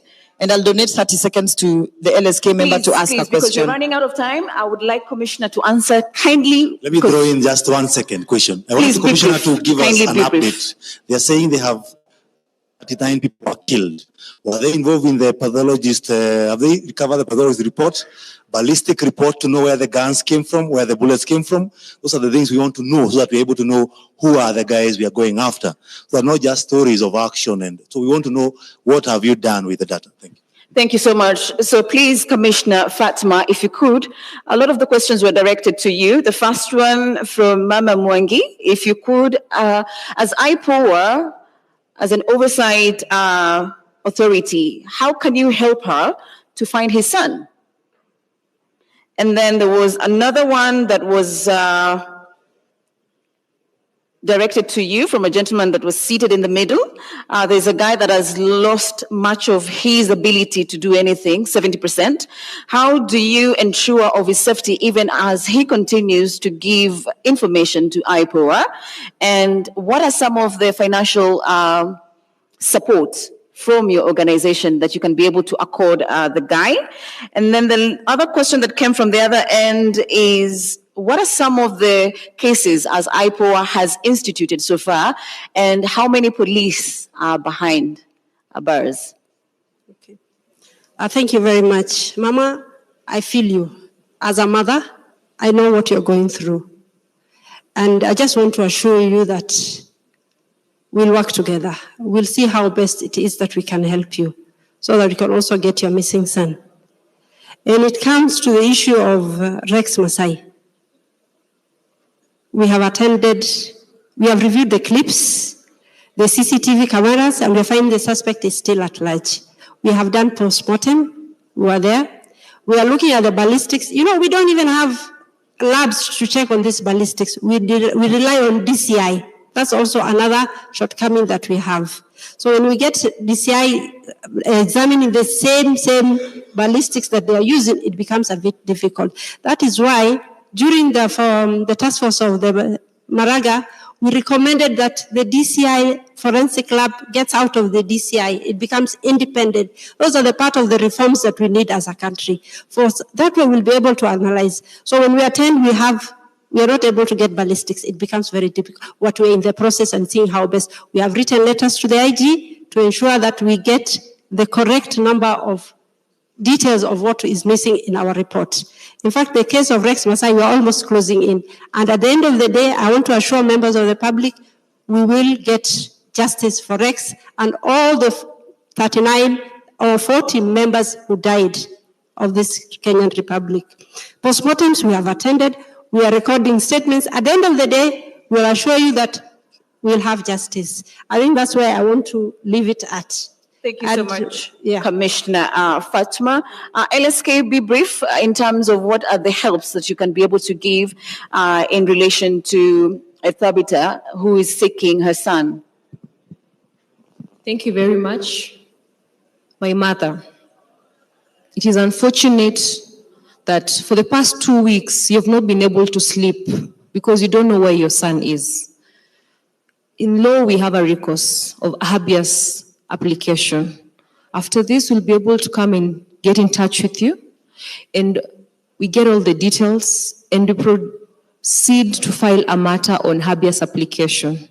Because, as it has been narrated, it happened during the Mandamano, and it is known it is the police who are abducting. So we are going after them in that habeas application to produce him. Thank you. Thank you so much, Tess. Let's get the closing remarks from Joshua as we wind up this session. Of course, the discussions are ongoing on Twitter, formerly now called X, so you can continue the conversation there.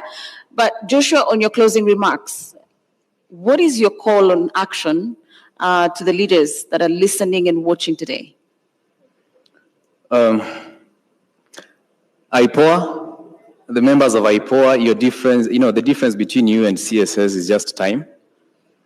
So, the former CSS, yeah. So, please get to work. Don't be lazy.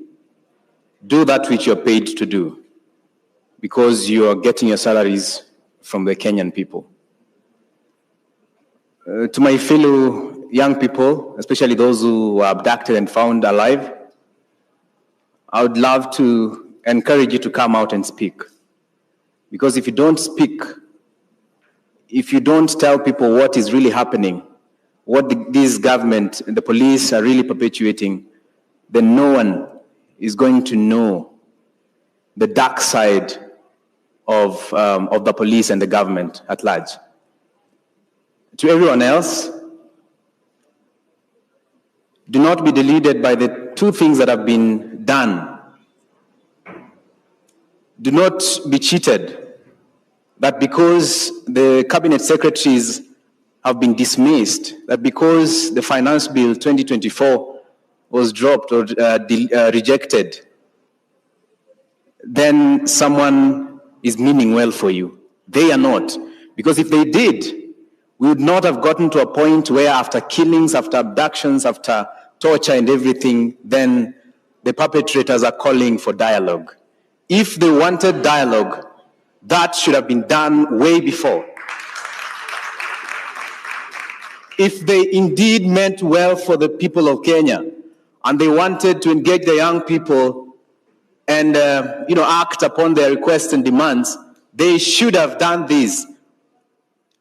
I mean, to the very latest, should have been the first Tuesday when we went to the streets. Otherwise, they waited for a second protest, a third, and a fourth for them to act and to tell you that you're going for a dialogue. It's not going to work. They have not changed. They are the same people. They are the same people, the same characters, and they will be making the same decisions. Right now, they will make something that makes you happy. to make you think that they're going to change. They're not going to change. Let us heed to the call to focus on the bigger goal, which is an overhaul of this government and let them go home. Because ultimately, no condition is permanent. Ruto must go, and this is a just cause.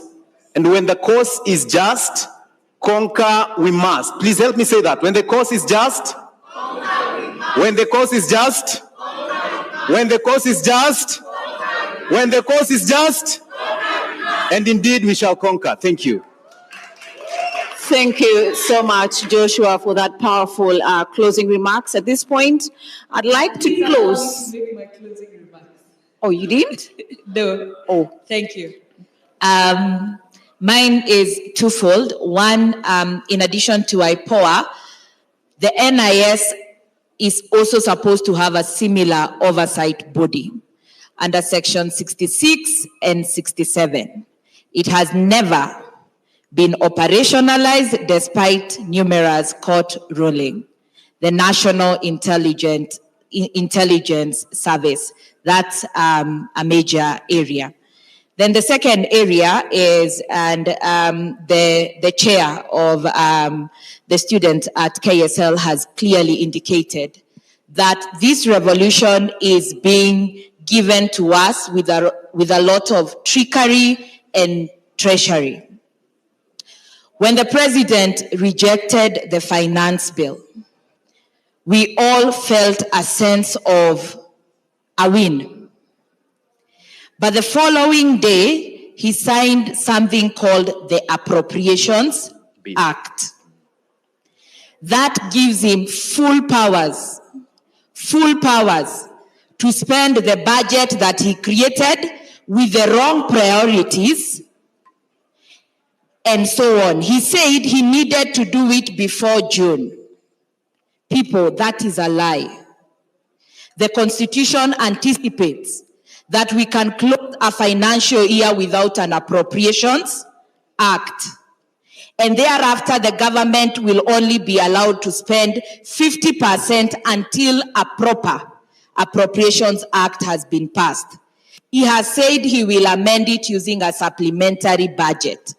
Supplementary budget is for additions, not for deletions. Please, let us demand a new budget that has the people's priorities. Otherwise, he still has all the money to continue violating us. Thank you. thank you so much, Diana, for those closing remarks. We thank you for sharing and the discussions that we've had. And we wish you well, Joshua, even as you seek justice for what was meted against you. So at this point, I'd like to invite the LSK president, Faith Odhiambo, to come and give her closing remarks. Thank you so much.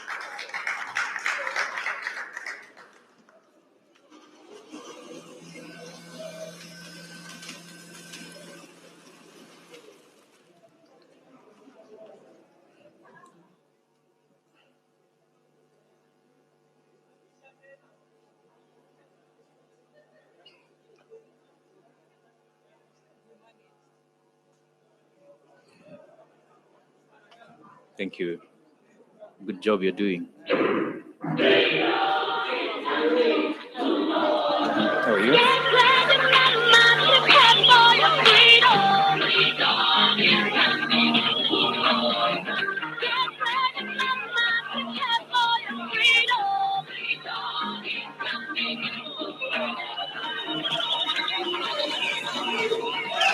And we want to announce the Inspector General of Police has resigned.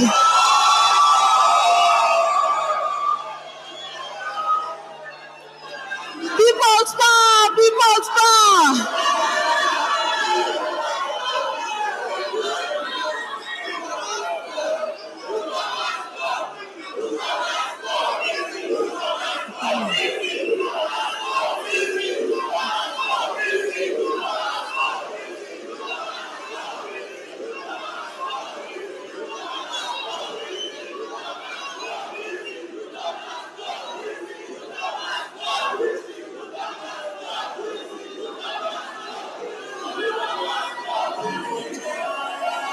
As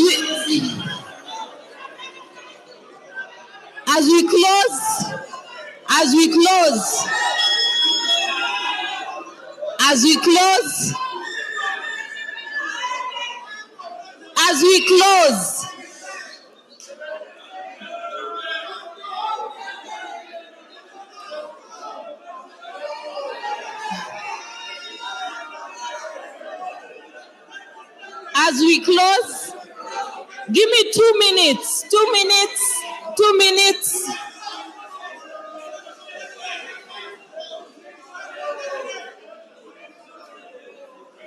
First of all, I would like to say that the JKUAT students are asking that the police to receive their petition against the murder of one of their colleagues, Denzel Omondi.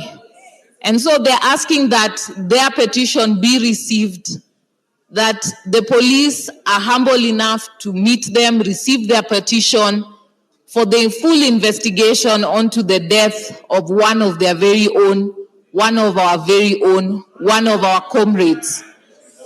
We have seen the pain of a mother who is losing, who is missing one of her children.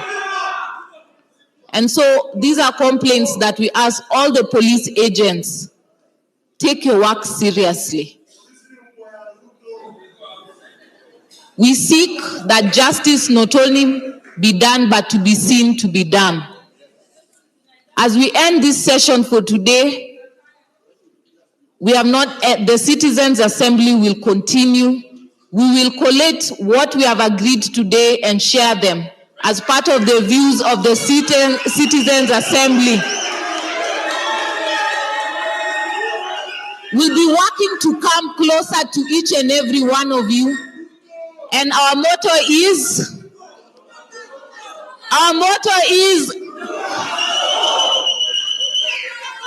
we are leaving no man behind.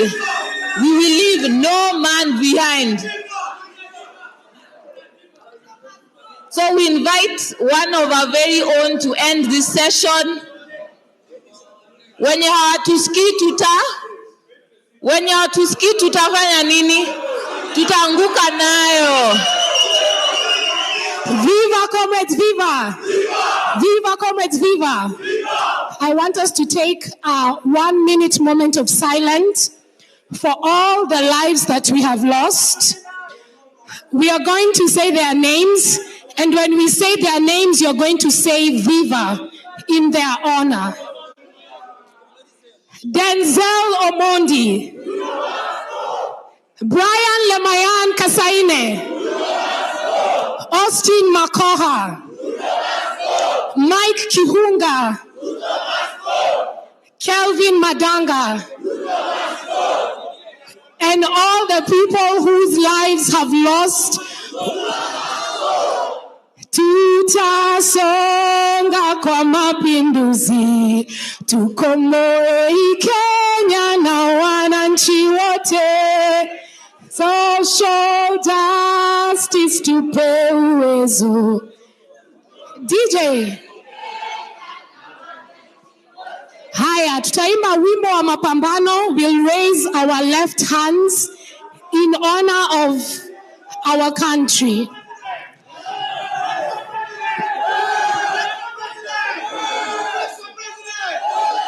Kupigwa na kupokonya maisha hakutatuzuia sisi wananchi kunyakua uhuru wetu na kia jasho letu na kia jasho letu. Tumekataa kupiga magoti mbele ya wauaji. Bila shaka sisi pia ni watu hali ya utumwa tumeikataa, hali ya utumwa tumeikataa. Tutanyakua mashamba yetu, tupiganie uhuru wetu, tuikomboe elimu yetu, utamaduni na viwanda vyetu, utamaduni na viwanda vyetu.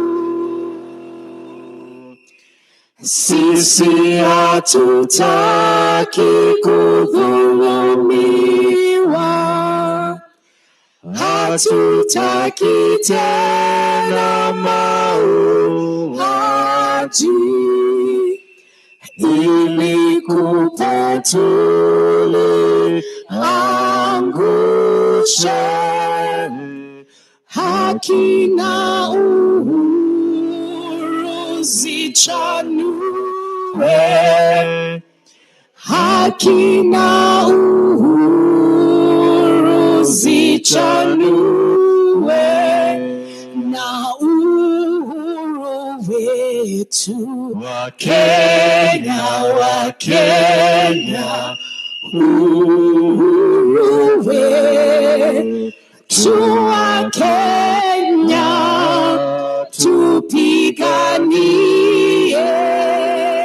mashamba yetu wa Kenya, wa Kenya, mashamba yetu wa Kenya,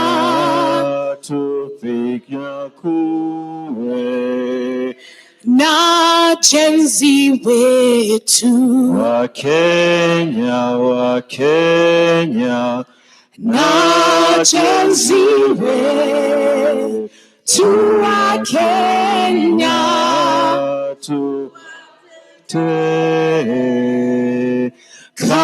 katiba yetu wa Kenya, wa Kenya, katiba yetu wa Kenya, tutekeleze. Oleyo, oleyo, oleyo. Viva.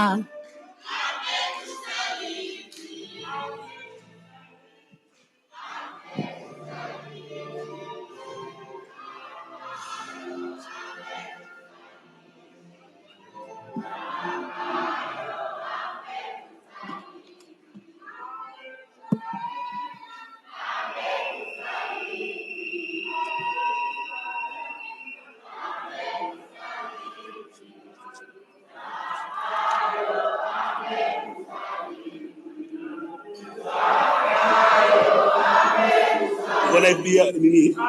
Ya pisi yangu.